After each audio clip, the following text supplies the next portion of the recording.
నిన్న కరదూషణాదులను త్రిశిరుడు అనబడేటటువంటి ఆ కరుని వద్ద ఉన్న సైన్యాధిపతిని రామచంద్రమూర్తి ఒక్కరే 14,000 సైన్యాన్ని తెగటార్చినటువంటి విధానాన్ని, నిరుపమానమైనటువంటి ఆయన పరాక్రమాన్ని, ఆ రాక్షస వధ జరిగిన తరువాత సీతాదేవి చేత కౌగిలింపబడినటువంటి ఆ రామచంద్రమూర్తి యొక్క స్వరూపం దగ్గర మనం ఆగి ఉన్నాం. శ్రీరామాయణ ప్రవచనాంతర్భాగంగా గొప్ప గొప్ప తిథులు, చాలా చక్కటి నైమిత్తిక తిథులు రావడం ఒక అదృష్ట హేతువు. నేను మీతో ఒక విషయం ప్రస్తావన చేయవలసి ఉంటుంది, సందర్భోచితం కనుక. ఈనాడు అక్షయ తృతీయ, అంటే ఇవాళ చేసేటటువంటి ఏ పుణ్యకార్యమైనా అక్షయ ఫలితాన్ని ఇస్తుంది అని శాస్త్రవాక్కు. మనకి శాస్త్రమే ప్రమాణం తప్ప ఇంకొకటి ప్రమాణం కాదు. కాబట్టి ఇవాళ ఏమైపోయిందంటే విచిత్రం, అక్షయ తృతీయ అంటే బంగారం కొనుక్కోవడం ప్రధానం అన్న స్థితి వచ్చేసింది. అది ఎలా వచ్చిందో నాకు తెలియదు, కానీ బంగారం కొనుక్కుంటే పుణ్యం ఎలా అవుతుంది? బంగారం వృద్ధవచ్చేమో, కానీ బంగారంతో పాటు ప్రమాదము హెచ్చవచ్చు, లేదా ఏ ప్రమాదం లేదనుకుంటే ఐశ్వర్యం పెరగచ్చేమో తప్పించి అది పుణ్యానికి కారకం మాత్రమేం కాదుగా. మీరు కొనుక్కుని దాచుకున్నది మీకు పుణ్యహేతువు కాదు. మీరు చేసిన పుణ్యం ఏదైనా ఉంటే అది మిమ్మల్ని రక్షిస్తుంది. ఈశ్వరానుగ్రహం ఏమిటంటే దేశమునందు కాలమునందు నైమిత్తిక తిథిలో మీరు ఒక్కొక్క రోజు చేసినటువంటి పుణ్యం అక్షయమైన ఫలితాన్ని ఇచ్చి మిమ్మల్ని కాపాడుతుంది. వర్షం ఒక్కటే, కానీ ఆ ఒక్క వర్షమే దాహార్తిని తీరుస్తుంది. ఆ ఒక్క వర్షమే ఎండిపోయినటువంటి చెట్టు చిగర్చేటట్టు చేస్తుంది. ఆ ఒక్క వర్షమే విత్తనం మొలకెత్తేటట్టు చేస్తుంది. అలాగే చేసుకున్న పుణ్యం ఏదైతే ఉందో ఆ పుణ్యమే కాలంలో మనని కాపాడుతుంది. కాల రూపంలో ఈశ్వరుడు ఎప్పుడైనా ఏదైనా ఆపద నుంచి గట్టెక్కించాలి అనేటప్పుడు ఆయన చూసేది ఏమిటంటే ఏదైనా పుణ్యం చేసింది ఉందా. కనకధారాస్తవం వెనక ఉన్న రహస్యం కూడా అదేగా. ఈవిడ చేసింది ఏముందని నేను ఇవ్వను అని అడిగింది శంకరాచార్యుల వారిని లక్ష్మీదేవి. కాబట్టి ఇవాళ చేసుకున్నది ఏమిటంటే అనుభవం చేత ఆ పుణ్యం తరిగిపోయేది కాదు, అక్షయం అవుతుంది.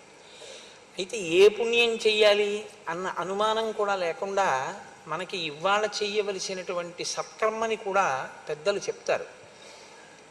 జలపూరితమైనటువంటి కుంభాన్ని ఎవరికైనా ఇస్తే మంచిది అని. అంటే ఇది వైశాఖ మాసం ప్రారంభం కాబట్టి సహజంగా దాహార్తి ఎక్కువగా ఉండేటటువంటి సమయం కాబట్టి చక్కగా నీళ్లు పోసి ఓ పూజాయో ఓ కుండో ఎవరికైనా బహూకరించామనుకోండి, వాళ్ళు ఆ నీరు త్రాగి జీవమే నిలబడుతుంది, ప్రాణమే నిలబడుతుంది. లింగపురాణంలో ఒక మాట ఉంది, సంజీవనం సమస్తస్య జగత సలిలాత్మిక భవ ఇత్యుచ్యతే మూర్తిర్భవస్య పరమాత్మనః. నీటి రూపంలో ఉండి సమస్త భూతముల యొక్క ప్రాణములను నిలబెడతాడు కాబట్టి పరమశివుడికి భవ అని పేరు. కాబట్టి నీరు ప్రాణములను నిలబెడుతుంది. ప్రాణములను నిలబెట్టేటటువంటి నీరు త్రాగవలసినటువంటి అవసరం ఎక్కువగా ఉండేటటువంటి సమయం వైశాఖ మాసం. కాబట్టి ఇటువంటి వైశాఖ మాసంలో నీరు నిండినటువంటి ఒక జలపాత్రని దానం చేసుకోవడం అనేటటువంటిది మంచిది. అది చెయ్యమని ఇవాళ అక్షయ తృతీయ నాడు. అది నిన్ను కాపాడుతుంది ఉత్తరోత్తర. కాబట్టి సరే, ఇప్పుడు జరుగుతున్నది ఇది పక్కన పెట్టండి. మనం పెద్దలు చెప్పినటువంటి అటువంటి మంచి పనుల్ని అమలు చేయడం ప్రారంభం చేస్తే అది మన అభ్యున్నతికి హేతు అవుతుంది. నిన్న రామచంద్రమూర్తి 14,000 మంది రాక్షసుల్ని సంహారం చేశారు. నిన్న అంటే నా ఉద్దేశం ఏమిటంటే నిన్న చేసిన ప్రసంగంలో, రామాయణంలో నిన్నను చేశారు అన్నది నా ఉద్దేశం కాదు, మీరు కూడా దాన్ని గ్రహించగలరు. ఇప్పుడు ఎప్పుడెప్పుడు కరదూషణాదుల వైపు నుంచి సైన్యం వెళ్ళినా వాళ్ళ వెంట వెడుతున్నటువంటి వ్యక్తి ఒకటి ఉంది. యుద్ధంలో ఆవిడ ప్రత్యక్షంగా కనపడదు. ఆవిడేమీ యుద్ధం చేసేటప్పుడు రాముడి మీద బాణాలు వెయ్యదు, కానీ పగ అంతా ఆవిడిదే. ఆవిడే ఈ యుద్ధానికి అంతటికీ కారకురాలు. ఆవిడే శూర్పణఖ. ఆవిడ కోరిక ఏమిటంటే రాముడు మరణించాలి, లక్ష్మణుడు మరణించాలి, సీతమ్మ మరణించాలి. ఎందుకు మరణించాలి? మీరు కొంచెం జాగ్రత్తగా రామాయణాన్ని గమనిస్తే ఇప్పుడు సీతమ్మ తల్లి వైపుకి ఆపద వెడుతుంది. తర్వాత ఎందుకు వెళ్ళాలి అంటే అసలు ఆవిడ వ్యామోహం రాముడి మీద. రాముడి అందం సీతమ్మ తల్లికి మొదటి అనర్థం తీసుకొచ్చింది. రాముడి అందాన్ని చూసి ఆకర్షితురాలైనటువంటి శూర్పణఖ రాముని పక్కన ఉన్నటువంటి భార్యాస్థానం ఖాళీ అయితే ఆ స్థానంలోకి తను వెళ్ళొచ్చు అనుకుంది. అందుకుని కదా చంపబోయింది. అంతక మించి అవగాహన ఆవిడికేం లేదు, అందుకే రాక్షసి. ఇప్పుడు తన కోరిక తీరలేదు కాబట్టి ఆ కోరిక తీరకపోయినటువంటి స్థితి పగగా మారింది. ఈ పగగా మారకుండా దాన్ని అవతల వారిలో ఉన్నటువంటి ధార్మిక ప్రవృత్తిని అభినందించగలిగినటువంటి మనస్తత్వాన్ని ఆవిడ తనలో తాను వృద్ధి చేసుకోలేకపోయింది. మీకు ఎక్కడైనా రాక్షసత్వం ఉంది అంటే ఒకటి జ్ఞాపకం పెట్టుకోండి. ఎందుకుంటుంది రాక్షసత్వం అంటే దానికి విరుగుణ్ణి అయినా పోషించుకోలేదు. రోగం ఉంది అంటే కారణం ఏమిటి? రోగం పోయేటటువంటి పరిస్థితిని ఆయన ఏర్పాటు చేసుకోలేదు కాబట్టి రోగం పెరుగుతూ ఉంటుంది. అలాగే ఆవిడ ఎన్నడూ ప్రయత్నం చేయదు. మీరు ఎప్పుడూ శ్రీరామాయణాన్ని జరిగిపోయిన కథలో శూర్పణఖ అని ఆలోచన చేస్తే శ్రీరామాయణం మీకు ఒక ప్రయోజనం ఇవ్వడం సాధ్యం కాదు. అలా అనుకున్న నాడు రావణవధ ఒక్కటే ప్రధానము రామాయణంలో అనుకుంటే అసలు రాముడు నరుడిగా పుట్టి అరణ్యవాసం అంతా చేసి ఈ వ్యక్తుల అందరితోటి ఆయన సమన్వయం అవ్వవలసినటువంటి అవసరం లేదు. ఇవన్నీ జరగడం వల్ల, ఇవన్నీ చదవడం వల్ల మనమేం చెయ్యాలి అన్నది ఆలోచన చేసి ఎక్కడ దోషం ఉందో ఆ దోషాన్ని తొలగించుకునే ప్రయత్నం మీరు చేస్తేనే మీకు రామాయణం ఉపయోగపడుతుంది. లేకపోతే రామాయణం ఒక జరిగిపోయిన కథ, శూర్పణఖ చెడ్డది అని మనం అన్నాం అనుకోండి, ఇప్పుడు కొత్తగా మనం అనక్కర్లేదు ఆ మాట. చాలామంది అన్నారు ఆ మాట. నిన్న వాల్మీకి మహర్షి చెప్పారు కదా, ఇంకా కొత్తగా మనం అనడం ఎందుకు? కోరిక తీరకపోతే పగగా మారేటటువంటి స్థితి ఎక్కడ ఉంటుందో దాన్ని మీరు సాక్షి మాత్రంగా గమనించవలసి ఉంటుంది. ఈ కోపం తమాషా చూసావా ఎలా వచ్చిందో? ఈ కోపం వచ్చిన కారణం చేత నాలో ఆలోచన సరళి ఎలా మారిపోతుందో చూసావా? నాలో పగ ఎలా పెరుగుతోందో చూసావా? కాబట్టి ఇప్పుడు నేను అవతల వారిని ప్రేమించడానికి ధార్మికమైన గుణం ఏదైనా ఉందా? ఈ యుద్ధంలో ప్రత్యక్షంగా లేకపోయినా రాముని గుణములను శ్లాఘించి రాముని తప్పేమిటయా అని అడిగిన వాడు ఉన్నాడు, రాక్షసుడు మారీచుడు. మరి మారీచుడు కూడా ఒకప్పుడు దోషం చేసిన వాడే. 2 పర్యాయాలు రాముడి మీదకి యుద్ధానికి వెళ్ళాడు. కానీ మారేడు మారీచుడు. ఎన్ని మాటలు రామచంద్రమూర్తి రాక్షస సంహారం చేస్తే అన్ని మాటలు పగ పెరగడమే తప్ప అసలు తన మన ప్రవృత్తిని మార్చుకునేటటువంటి ప్రయత్నం ఎన్నడూ చెయ్యనిది శూర్పణఖ. కాబట్టి ఆ పగ నెయ్యి పోసిన కొద్దీ అగ్నిహోత్రం ఎలా పెరుగుతుందో అలా రామచంద్రమూర్తి ఎంతమందిని తెగటారిస్తే ఆవిడ యందు పగ అంత పెరుగుతోంది. కానీ ఇవి అవతార ప్రయోజనానికి మాత్రం అవసరమే. ఇప్పుడు ఆవిడ తీసుకొస్తోంది శలభాలన్నింటినీ. ఇప్పుడు రాముడే వెళ్ళి ఎవరినో చంపవలసిన అవసరం లేకుండా అందరినీ ఎక్కడెక్కడ వాళ్ళని తీసుకొచ్చి రాముడి మీదకి ప్రవేశపెడుతోంది. ఇప్పుడు రాముడు వాళ్ళందరినీ చంపడానికి అవకాశం వస్తోంది. అవతార ప్రయోజనం రీత్యా చూసినప్పుడు మాత్రం శూర్పణఖ ఉపకారం చేసిందని చెప్పవలసి ఉంటుంది. కానీ అలా చూసి అభినందించినప్పుడు మనం ఏం మార్పు చేసుకోవాలి అన్నది మాత్రం మనకి ద్యోతకం కాదు. కాబట్టి మొదటి కోణాన్ని స్వీకరించడమే మన అభ్యున్నతికి హేతు అవుతుంది. ఇప్పుడు ఆవిడ 14,000 మంది రాక్షసుల్ని రాముడు సంహరించినటువంటి విధి విధానానికి ఆశ్చర్యపోయింది. ఇంత తక్కువ సమయంలో ఇంతమంది రాక్షసుల్ని పడగొట్టడమా? అక్కడతో ఆవిడ బుద్ధి ఏం మారలేదు.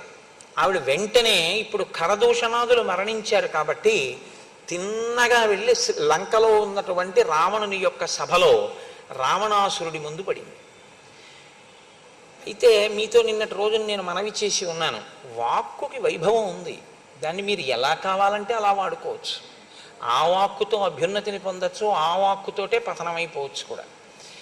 ఎక్కడ ఎలా మాట్లాడాలో తన ప్రయోజనాన్ని సిద్ధింప చేసుకోవడానికి అలా మాట్లాడుతుంటుంది. ఇప్పుడు రావణుని యొక్క దృష్టి బాగా తన వైపుకి ప్రసరించడం కోసం రావణునికి పెద్ద ప్రమాదం వస్తోంది అని మాట్లాడడం ప్రారంభం చేసింది. అప్పుడు కదా రావణుడు దృష్టి పెడతాడు. నాకు ప్రమాదం వచ్చింది, నేను ఇలా చేశాను, నేను ఏదో వెళ్ళాను, చంపారన్నారు అనుకోండి, ఆయన ఇంకొకళ్ళ గురించి ఆలోచించి అంత గొప్ప స్వభావం ఉన్నవాడేం ఆయన కాడు. కాబట్టి ఊరుకోవచ్చు. ఇప్పుడు తన పగ తీరాలంటే రావణుని యొక్క దృష్టి అటువైపుకి తిప్పాలి. అటు తిప్పడానికి అనుకూలమైనటువంటి మాట ప్రారంభం చేసింది. వెళ్ళి అక్కడ పడ్డప్పుడు ఆ రావణుడు ఎలా ఉన్నాడు అన్నదాన్ని మహర్షి వర్ణన చేస్తారు. సా దదర్శ విమానాగ్రే రావణం దీప్త తేజసం ఉపోపవిష్టం సచివై మరుద్భిరివవాసవం. పుష్పక విమానంలో ఆ దేవతల మధ్యలో కూర్చున్నటువంటి ఇంద్రుడు ఎలా ఉంటాడో అలా ప్రకాశిస్తూ ఆయన కూర్చుని ఉన్నాడు. అది ఆ విమానంలో ఆయన కూర్చున్నటువంటి స్థితి అంటే వాల్మీకి మహర్షి యొక్క గొప్పతనం అంతా ఎక్కడుందంటే రావణాసురుని యందు ఒక దీప్తి ఉంటే, ఒక తేజస్సు ఉంటే ఆయన దాన్ని ఏమీ సమర్థించకుండా దాన్ని పక్కన పెట్టేసి ఆయన ఏం మాట్లాడరు. తపస్సు చేసి సంపాదించినటువంటి తేజస్సు ఏదుందో ఆ తేజస్సు గురించి మాట్లాడతారు, అధర్మం ఏదుందో అధర్మం మాట్లాడతారు. మీరు ఇంత గొప్ప తేజస్సు దేనివల్ల హరించుకుపోతుందో మీరు చూసుకోవలసి ఉంటుంది. అది మీరు గమనించినప్పుడు అది మీలో పెరగకుండా మిమ్మల్ని మీరు నియంత్రించుకునేటటువంటి అవకాశం మనకి కలుగుతుంది. కాబట్టి ఉపోపవిష్టం సచివై మరుద్భిర్వ్యవాసవం ఆసీనం సూర్య సంకాశే కాంచనే వరమాసనే రుక్మవేది గతం ప్రాజ్యం జ్వలంతమివ పావకం. ఆయన కూర్చున్నటువంటి బంగారు సింహాసనం సూర్యకాంతి ఎలా ఉంటుందో అలా ఉంది. బంగారు ఇటుకలతో చేయబడినటువంటి హోమవేది యందు ప్రజ్వరిల్లినటువంటి అగ్నిహోత్రము యొక్క దీప్తి ఎలా ఉంటుందో ఆయనలోంచి వస్తున్నటువంటి కాంతి అలా ఉంది. దేవగంధర్వ భూతానాం ఋషీణంచ మహాత్మనాం అజేయం సమరే శూరం వ్యాప్తానన వివాంతకం. ఆయన దేవతల యందు, గంధర్వుల యందు, సమస్త భూతముల యందు, ఋషుల యందు, మహాత్ముల యందు వైరము కలిగి ఉండి వారందరినీ కూడా ఓడించి వారి చేత అజేయుడైన వాడు. బ్రహ్మగారి యొక్క వరం ఉంది కాబట్టి వాళ్ళెవ్వరూ ఇన్ని సంహరించలేరు.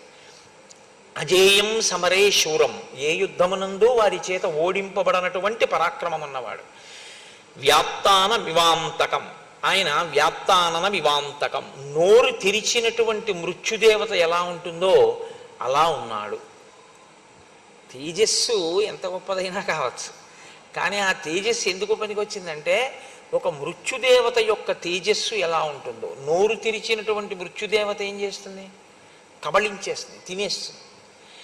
ఈయన పరిస్థితి కూడా ఏమిటంటే ఎవరు కనపడితే వాళ్ళని తినేస్తాడు. అంటే తన తపస్సు దేనికి వినియోగిస్తున్నవాడు అంటే ఇతరులను ఖేద పెట్టడానికి, తను అనుభవించాలనుకున్న దాన్ని అనుభవించడానికి తప్ప అది ఒక ధార్మిక మార్గంలో ఉపయోగపడేటటువంటి తపస్సు కాదు.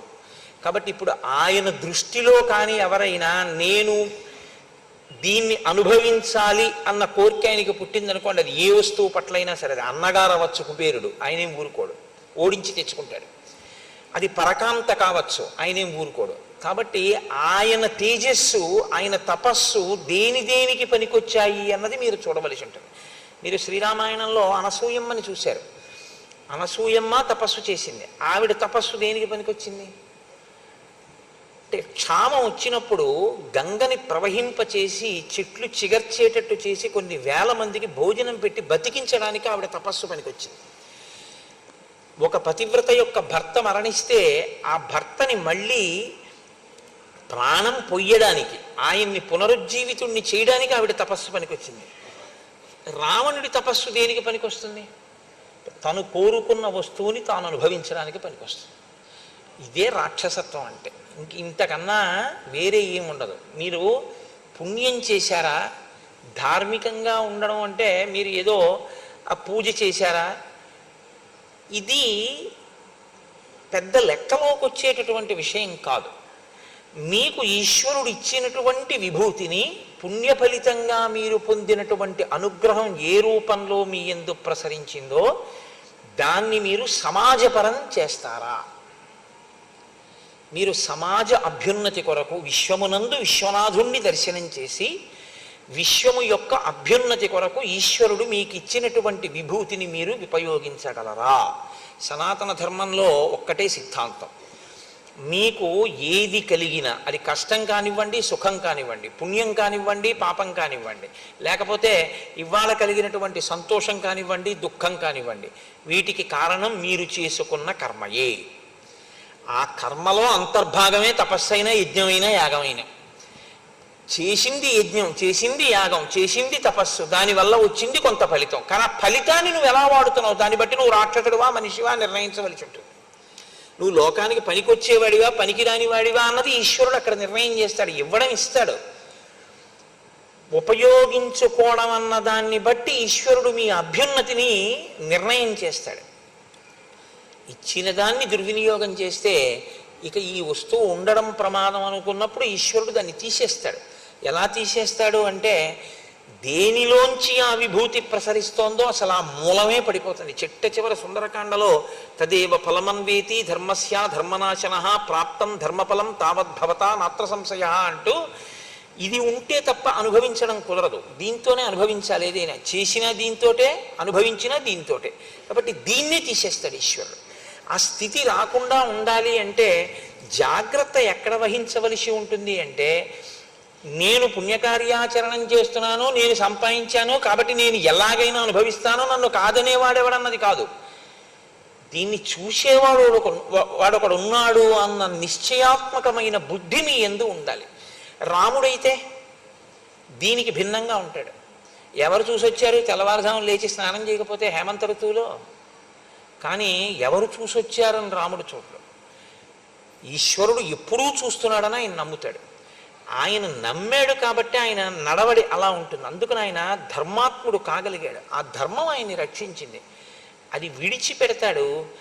తను తెలుసుకున్న శాస్త్రాన్ని, తనకి ప్రకాశించిన విభూతిని తాను ఎలా ఉందామనుకుంటున్నాడో దానికి అనుగుణంగా సమర్థించుకునే రీతిలోకి మారుస్తాడు. ఇది చాలా ప్రమాదకరమైన ప్రజ్ఞ. మీరు బాగా గుర్తుపెట్టుకోండి. పోతన గారి మాటల్లో చెప్పాలంటే, జ్ఞాన కలునిలోని శారదయువోలే అంటే, ఋషి హృదయము అని ఒకటి ఉంటుంది. ఋషి ఒక విషయాన్ని ఈ ప్రయోజనం కోసం చెప్తున్నాను అనుకునే చెప్తారు ఆయన. కానీ తనకి ప్రజ్ఞ ఉంది కదా అని, ఒక శ్లోకాన్ని ఎలాగైనా అన్వయం చేయగలిగిన శక్తి తనకు ఉంది కదా అని మీరు అన్వయం చేయడం కానీ, లేదా మీరు ఒక తప్పు చేసి ఆ తప్పుని సమర్థించుకోవడానికి శాస్త్రవాక్కుని మీకున్నటువంటి పాండిత్యాన్ని సాధనంగా తీసుకుని మీరు సమర్థించుకునే ప్రయత్నం చెయ్యడం కానీ ప్రమాదహేతువే. అప్పటికి బాగున్నట్టు ఉంటుందేమో, కానీ అది మాత్రం మీకు అభ్యున్నతి హేతువు కాదు. రావణుడి జీవితం అంతా అంతే. ఆయన చదువుకోలేదని మీరు అనుకోకూడదు. ఆయన చదువుకున్నవాడే, ఆయన తపస్సు చేసినవాడే. కానీ ఆయన చదువుకున్న శాస్త్రం ఆయనకి ఎందుకు పనికి వస్తుందంటే, తను చేసిన తప్పుని శాస్త్రం సమర్థిస్తోందన్నట్లుగా మాట్లాడే ప్రయత్నం చేస్తూ ఉంటాడు. ఇదే ఆయన కొంప ముంచేసింది ఆఖరికి. రాముడైతే అలా కాదు. శాస్త్రం ఏం చెప్పిందో అది నేను చెప్తున్నానని చెప్తాడు అంతే. శాస్త్రానికి రాముడు కట్టుబడతాడు, వేదానికి రాముడు కట్టుబడతాడు. వేదాన్ని తనకు అనుగుణంగా, శాస్త్రాన్ని తనకు అనుగుణంగా మార్చి మాట్లాడి తన ప్రయోజనాన్ని సిద్ధింపజేసుకునే ప్రయత్నం రావణుడు చేస్తాడు. వేదం ఏం చేయగలదు మన్ని అన్న తృణీకార భావం అసలు ఆ ప్రవర్తనలో ఉంది. ఏం చెయ్యగలదో రాముడి రూపంలో వచ్చి చేసి చూపించింది. ఎందుకు చేసి చూపించింది అని అనవలసి ఉంటుందంటే, వేదము ఒకటి, ఈశ్వరుడు ఒకటి కాదు. మీరు ఎప్పుడూ ఈ విషయాన్ని బాగా జ్ఞాపకం పెట్టుకోవాలి. వేదము వేరండి, ఈశ్వరుడు వేరండి అని మీరు అనకూడదు. ఎందుకంటే ఈశ్వరుని యొక్క ఊపిరియే వేదం. ఈశ్వరుని యొక్క ఊపిరి వేదము అని నేను అన్నప్పుడు, నేను ముందా నా ఊపిరి ముందా? భవతి అని సంస్కృతంలో ఒక మాట, అంటే ఉన్నాడు. ఉన్నాడు అన్న మాట ఎప్పుడు వాడతారు? ఆయన ఊపిరి తీస్తే. నేను మొట్టమొదట ఊపిరి ఎప్పుడు తీశానో అప్పుడు నేను ఉన్నాను, నా యొక్క అస్తిత్వము ప్రకటింపబడింది. నా ఊపిరి ఎప్పుడు ఆగిపోతే అప్పుడు ఇక లేరు కోటేశ్వరారు, ఆయన శరీరం పోయిందని గుర్తు. ఊపిరిని బట్టి ఉన్నాడు. ఇప్పుడు ఊపిరికి ఆయనకి ఏమైనా భేదం ఉందా? ఊపిరే ఆయన, ఆయనే ఊపిరి. ఆయన భవతి అనబడాలి అంటే ఆయన ఊపిరే హేతు అయి ఉంటుంది. యావత్ పవనో నివసతి దేహే తావత్ పృచ్చతి కుశలంగేహే గతవతి వాయో దేహాపాయే. అయినప్పుడు ఈశ్వరుడు ఈశ్వరుని యొక్క ఊపిరి ఎలా తేడా అవుతుంది? కాదు. వేదము అంటే వేదాన్ని నమ్మడము అంటే ఈశ్వరుణ్ణి నమ్మడమే, వేదాన్ని గౌరవించడము అంటే ఈశ్వరుణ్ణి గౌరవించడమే. శంకర భగవత్పాదులకి వేదం అంటే అంత గౌరవము అంటే వేదాన్ని గౌరవించినప్పుడు ఒకటి, ఈశ్వరుణ్ణి గౌరవించినప్పుడు ఒకటి అని మీరు అర్థం చేసుకోకూడదు. వేదమే ఈశ్వరుడు. కాబట్టి ఇప్పుడు వేదాన్ని మీరు దుర్వినియోగం చేసే ప్రయత్నం చేస్తే, మీకు అనుకూలంగా మీరు సమర్థించుకునే ప్రయత్నం చేస్తే, వేదం చెప్పిన విషయాన్ని మీరు చేస్తున్న పనులను సమర్థించడానికి మీ పాండిత్యాన్ని వాడితే ఈశ్వరుడి పట్ల దోషం కిందే అది లెక్కలోకి వస్తుంది. కాబట్టి ఇప్పుడు మీ శత్రుత్వం ఎవరితో వెళ్ళి పడుతుంది? ఈశ్వరుడితోటే పడుతుంది. అందుకే శాస్త్ర ప్రమాణమునకు వేద ప్రమాణమునకు కట్టుబడి ఉండాలి. అందుకే శంకర భగవత్పాదులు అవతార పరిసమాప్తి యందు వేదో నిత్యమధీయతాం తదుదితం కర్మ స్వనుష్ఠీయతాం అంటూ దుస్తర్కాస్తు విరమ్యతాం అంటారు. దుస్తర్కము చేయవద్దు. నీకున్న వాక్కు ఏదుందో దాని శృతి ప్రమాణమును నిలబెట్టడానికి ఉపయోగించంతే తప్ప నీ పాండిత్యం నీ తెలివితేటలు వక్రంగా వాడవద్దు. వక్రంగా అంటే నీ హృదయానికి అనుగుణంగా వేదాన్ని చెప్పద్దు. వేదం యొక్క హృదయానికి అనుగుణంగా వేదాన్ని చెప్పు, అనుష్ఠించు. ఇక్కడే తేడా వస్తుంది ఆయనకి. కాబట్టి ఇప్పుడు దేవగంధర్వభూతానాం ఋషీణాంచ మహాత్మనాం అజేయం సమరే శూరం వ్యాప్తానన వివాంతకం. ఈయన స్నిగ్ధ వైడూర్య సంకాశం తప్త కాంచన కుండలం సుభుజం శుక్లదశనం మహాస్యం పర్వతోపమం. మహర్షి ఆయన యొక్క భౌతికమైన ఆకృతి వైభవాన్ని వర్ణన చేస్తున్నారు. స్నిగ్ధ వైడూర్య సంకాశం, వైడూర్య మాణిక్యం ఎలా ఉంటుందో అటువంటి నల్లటి కాంతి కలిగిన వాడు. తప్త కాంచన కుండలం, చెవులకు పెట్టుకున్నటువంటి కుండలములు బాగా కాల్చినటువంటి బంగారముతో చేయబడినవి ధరించి ఉన్నాడు. సుభుజం, మంచి గుండ్రంగా ఉన్నటువంటి భుజములు కలిగిన వాడు. శుక్లదశనం, తెల్లని పళ్ళున్నవాడు. మహాస్యం, పెద్ద ముఖమున్నవాడు. పర్వతోపమం, ఒక పర్వతం వచ్చి కూర్చుంటే ఎలా ఉంటుందో అంత గంభీరమైన ఆకృతి కలిగినటువంటి వాడు. విష్ణు చక్ర నిపాతైశ్చ శతసో దేవసంయుగే అన్యైః శస్త్ర ప్రహారైశ్చ మహాయుద్ధేషు తాడితం. ఆయన శరీరం మీద, ఆ భుజముల మీద, చేతుల మీద విష్ణు చక్రము చేత కొట్టబడినటువంటి దెబ్బలున్నాయి. ఇది బాహ్యంలో ఆయన అంత గొప్ప గొప్ప యుద్ధాలు చేశాడు. విష్ణు చక్రం ఆయన ఏం చేయగలిగింది అంటే, ఓసారి ఆయనకు వచ్చి తగిలితే ఓ గాయం అయింది తప్ప విష్ణు చక్రం ఆయన్ని పరిమార్చలేకపోయింది, చంపలేకపోయింది. అంతవరకు బాగానే ఉంటుంది, గొప్పతనంగా చెప్పడానికి బాగుంటుంది. కానీ విష్ణువు స్థితికారుడు. ఆయన ఎప్పుడూ ధర్మాన్ని నిలబెట్టేటటువంటి ప్రయత్నం చేస్తుంటాడు. ఆయనతో యుద్ధం వచ్చి ఆయన చేతిలోంచి చక్రాన్ని నీ మీద ప్రయోగించవలసి వచ్చిందంటే నువ్వు ఎంత దుర్మార్గుడు అయి ఉండాలి. ఇది ఋషి హృదయం. ఇది చూడమని తప్ప విష్ణు చక్రం పెట్టి కొడితే విష్ణు చక్రం దెబ్బలున్నాయండి, అంత పరాక్రమవంతుడండి అని మిమ్మల్ని చెప్పమని కాదు ఆయన ఉద్దేశ్యం. ఎప్పుడూ ధర్మాన్ని నిలబెట్టేటటువంటి ప్రయత్నం చేసేటటువంటి విష్ణువు చక్రం పెట్టి కొట్టవలసి వచ్చింది అంటే వీడు ఎంత అధర్మంలో ఉండేటటువంటి వాడు అన్నది మీరు అర్థం చేసుకోవాలి. పోను ఒక్క విష్ణువా, సమస్త దేవతల యొక్క ఆయుధముల దెబ్బలు ఆయన ఒంటి మీద ఉన్నాయి, అయినా చావలేదు. అంటే అంత పెద్ద తపస్సు చేశాడు. 10,000 సంవత్సరములు బ్రహ్మగారి గురించి తపస్సు చేశాడు. కాల్సన దేనికది? 10 తలకాయలు కోసుకున్నాడు. బ్రహ్మగారు ప్రత్యక్షమయ్యారు. నీ పాదముల యందు చెక్కు చెదరని భక్తి ప్రపత్తులు కావాలని ఒక్క మాట అని ఉండి ఉంటే రావణుడు ఏ స్థితిని పొంది ఉండేవాడు. కానీ అలా అనలేకపోయాడు. ఈ దెబ్బలన్నీ ఎందుకు వచ్చాయంటే ఆ తపస్సు వలన నేను అజేయుడననేటటువంటి అహంకారంలోంచి పుట్టుకొచ్చాయి. కాబట్టి ఇప్పుడు ఆయన తపస్సు, ఆయన తేజస్సు ధర్మాన్ని రక్షించడానికి పనికొచ్చింది కాదు. ఆయన ఏం చేస్తూ ఉంటాడు? ఆహతాంగం సమస్తైశ్చ దేవ ప్రహరణైస్తథా అక్షోభ్యానాం సముద్రాణం క్షోభణం క్షిప్రకారిణం. ఎప్పుడూ కూడా దేవతలతో యుద్ధం చేస్తూ సముద్రములను కూడా క్షోభింపచేస్తూ ఆయన ఉంటాడు. క్షేప్తారం పర్వతేంద్రాణం సురాణంచ ప్రమర్దనం. పెద్ద పెద్ద పర్వతాల్ని కూడా గాలిలోకి బంతులు విసిరినట్టు విసరగలడు. అంటే అంతటి భుజ పరాక్రమము, అంతటి బలం ఉన్నవాడు. సురాణాంచ ప్రమర్దనం, ఎప్పుడూ కూడా దేవతల్ని ఇబ్బంది పెట్టి దేవతల్ని మర్దిస్తూ ఉంటాడు. ఉచ్చేత్తారంచ ధర్మాణం, ధర్మము ఎక్కడుందో అక్కడ దాన్ని ధ్వంసం చేసే ప్రయత్నం చేస్తాడు, ధర్మమునకు హాని కల్పిస్తాడు. పరదారాభిమర్శనం, ఇతరుల యొక్క భార్యలను తన భార్యగా చేసుకుని అనుభవించాలనేటటువంటి మిక్కుటమైన కోరిక కలిగిన వాడు. ఇంతకన్నా దారుణమైనటువంటి లక్షణం ఇంకొకటి ఉండక్కర్లేదు.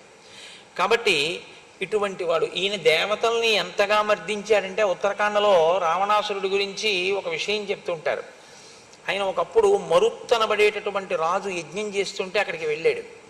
వెడితే అక్కడే ఇంద్రుడు, వరుణుడు, కుబేరుడు, యముడు మొదలైనటువంటి దేవతలు ఉన్నారు. రావణాసురుణ్ణి చూడగానే అక్కడ ఉంటే ఎక్కడ మర్దిస్తాడో అన్న భయం చేత వాళ్ళు జంతువులను ఆశ్రయించి వాటిలో వెళ్ళిపోయారు.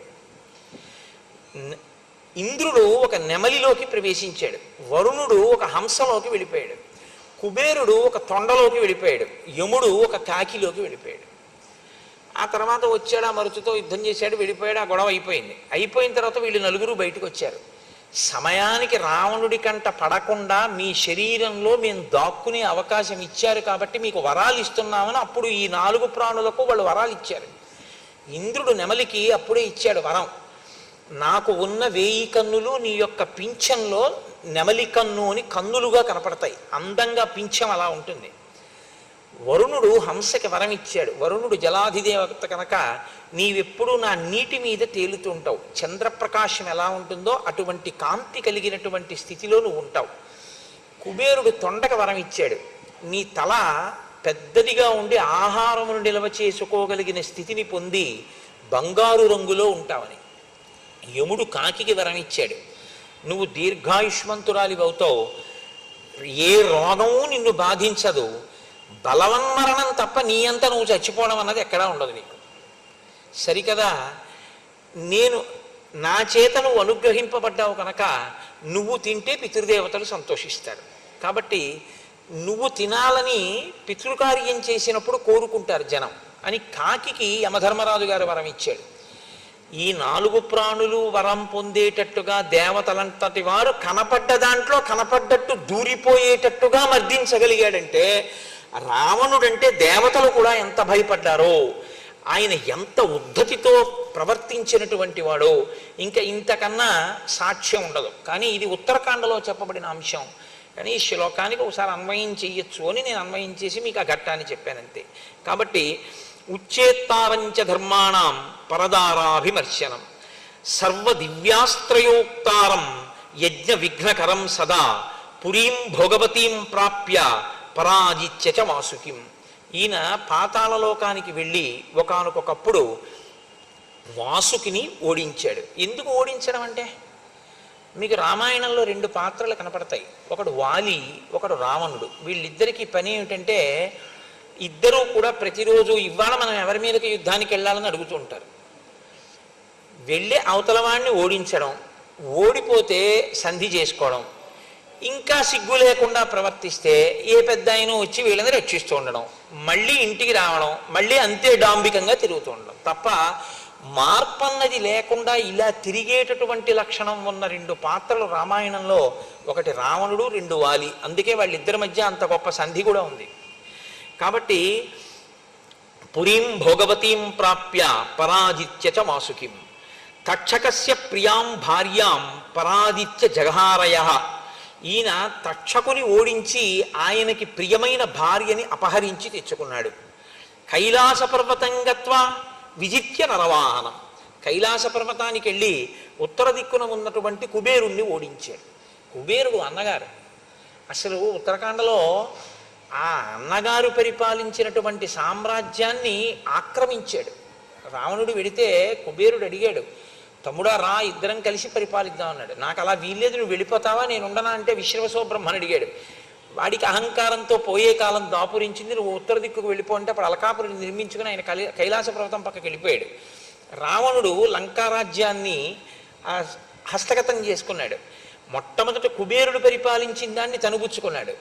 అన్నగారైనటువంటి కుబేరుడి దగ్గర ఉన్న పుష్పక చూడండి, రామాయణంలో రాముడు అంటాడు, ధర్మమర్థంచ కామంచ పృథివీంచాపి లక్ష్మణ ఇచ్చాపి భవతామర్థే ఏతత్ ప్రతిశృణోమితే అంటాడు. నేను ధర్మం కాని అర్థం కాని కామం కాని ఏదైనా అనుభవిస్తే లక్ష్మణ నేను నా సోదరులతో కలిసి అనుభవిస్తాను తప్ప నా సోదరులు అనుభవించనిది నాకు అక్కర్లేదంటాడు. త్యాగేనైకే అమృతత్వమానసు అని రాముడు తనదైన రాజ్యాన్ని భరతుడికి ఇచ్చేయడానికి సిద్ధపడతాడు. కానీ రావణుడు ఇతరులవి ఏమున్నాయో అవి తనవిగా చేసుకుంటూ ఉంటాడు. వ్యతిరేక పదాలని చెప్పుంటాయి చూసారా, ఎత్తు పల్లం, పొడుగు పొట్టి, చీకటి వెలుగు, ఈ రెండు వ్యతిరేక పదాలు ఎలా ఉంటాయో రామాయణంలో రాముడు రావణుడు అలా ఉంటాడు. నీకు రాముడు నచ్చితే ధర్మపథంలో వెళ్ళచ్చు, నీకు రావణుడు నచ్చితే 10 తలకాయలు ఉన్నా వాడికి పడిపోయాయి. కాబట్టి అదే జరుగుతుంది అని కూడా గుర్తు పెట్టుకుని రావణుడిని అనుకరించవలసి ఉంటుంది. కాబట్టి ఆయన కుబేరుణ్ణి ఓడించి ఇవన్నీ తెచ్చుకున్నటువంటి వాడు. ఇంత బలపరాక్రమములున్నటువంటి ఆ రావణాసురుడు పుష్పక విమానంలో కూర్చుని ఉండగా శూర్పణఖ మాట్లాడుతోంది.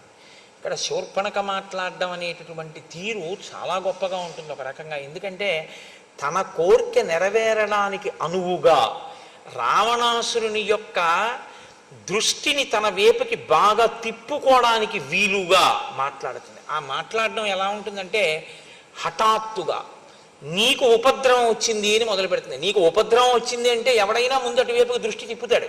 కాబట్టి తతశూర్పణఖాదీన రావణం లోకరావణం అమాత్య మధ్యే సంకృత్త పరుషం వాక్యమబ్రవీత్. అమాత్య మధ్య మంత్రుల మధ్యలో కూర్చున్నటువంటి రావణుడి దగ్గరికి వచ్చి ఆమె పరుషమైనటువంటి మాటతో ప్రారంభం చేసింది. ప్రమత్త కామభోగేషు స్వైరవృత్తో నిరంకుశః సముత్పన్నం భయం ఘోరం బోద్ధవ్యం నావబుధ్యసే. నీవు నిరంతరము కామభోగాల్ని అనుభవిస్తూ నిరంకుశుడవై మత్తెక్కి ఉన్నావు.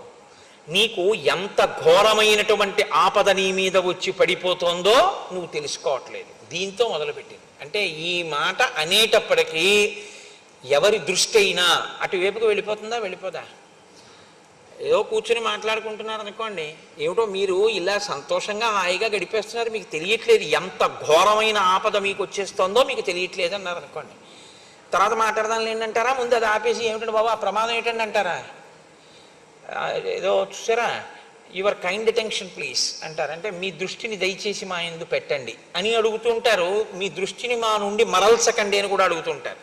Do not allow your attention to be diverted by something else while you are transacting with the banker అని కూడా ఓ బోర్డు ఉంటుంటుంది. దృష్టిని ఆకర్షించి మాట్లాడుతుంటారు, ఎందుకంటే అక్కడ బుద్ధి పెట్టాలి అని కోరినప్పుడు. రావణుని యొక్క మనస్సుని ఎలా లాగిందో చూడండి శూర్పణఖ. అంటే తన ప్రయోజనం కొరకు తన పగని సిద్ధింప చేసుకోవడానికి ఆవిడ మనసులో ఎంతగా సిద్ధపడి వచ్చి మాట్లాడుతోందో చూడండి.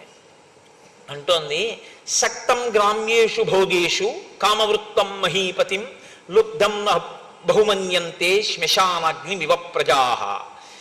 ఎప్పుడు క్షణికములైనటువంటి భోగములను అనుభవిస్తూ ఇంద్రియములకు వశపడిపోయినటువంటి రాజు ప్రజల గురించి పట్టించుకోకుండా కేవలం భోగలాలసుడై ఉండిపోతే అటువంటి రాజుని ఎవ్వరూ గౌరవంగా చూడరు. శ్మశానములో ఉన్నటువంటి శవాన్ని కాల్చేటటువంటి అగ్నిహోత్రము కూడా అగ్నిహోత్రమే. అదేం అగ్నిహోత్రం కాకపోలేదు, శవాన్ని కాల్చింది కదా అని.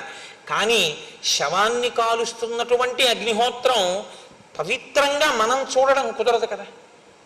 ఎందుకని అంటే అగ్నిహోత్రం పవిత్రం కాదు అని అనడం మాత్రం కుదరదు. కానీ శవాన్ని కాలుస్తున్నటువంటి అగ్ని ఎలా మంగళకరంగా చూడబడదో అలా కేవలము గ్రామ్యమైనటువంటి భోగముల యందు లాలస కలిగి వానియందే నిరంతరం తిరిగేటటువంటి రాజుని ప్రజలు ఆదరించరు, ఇష్టపడరు.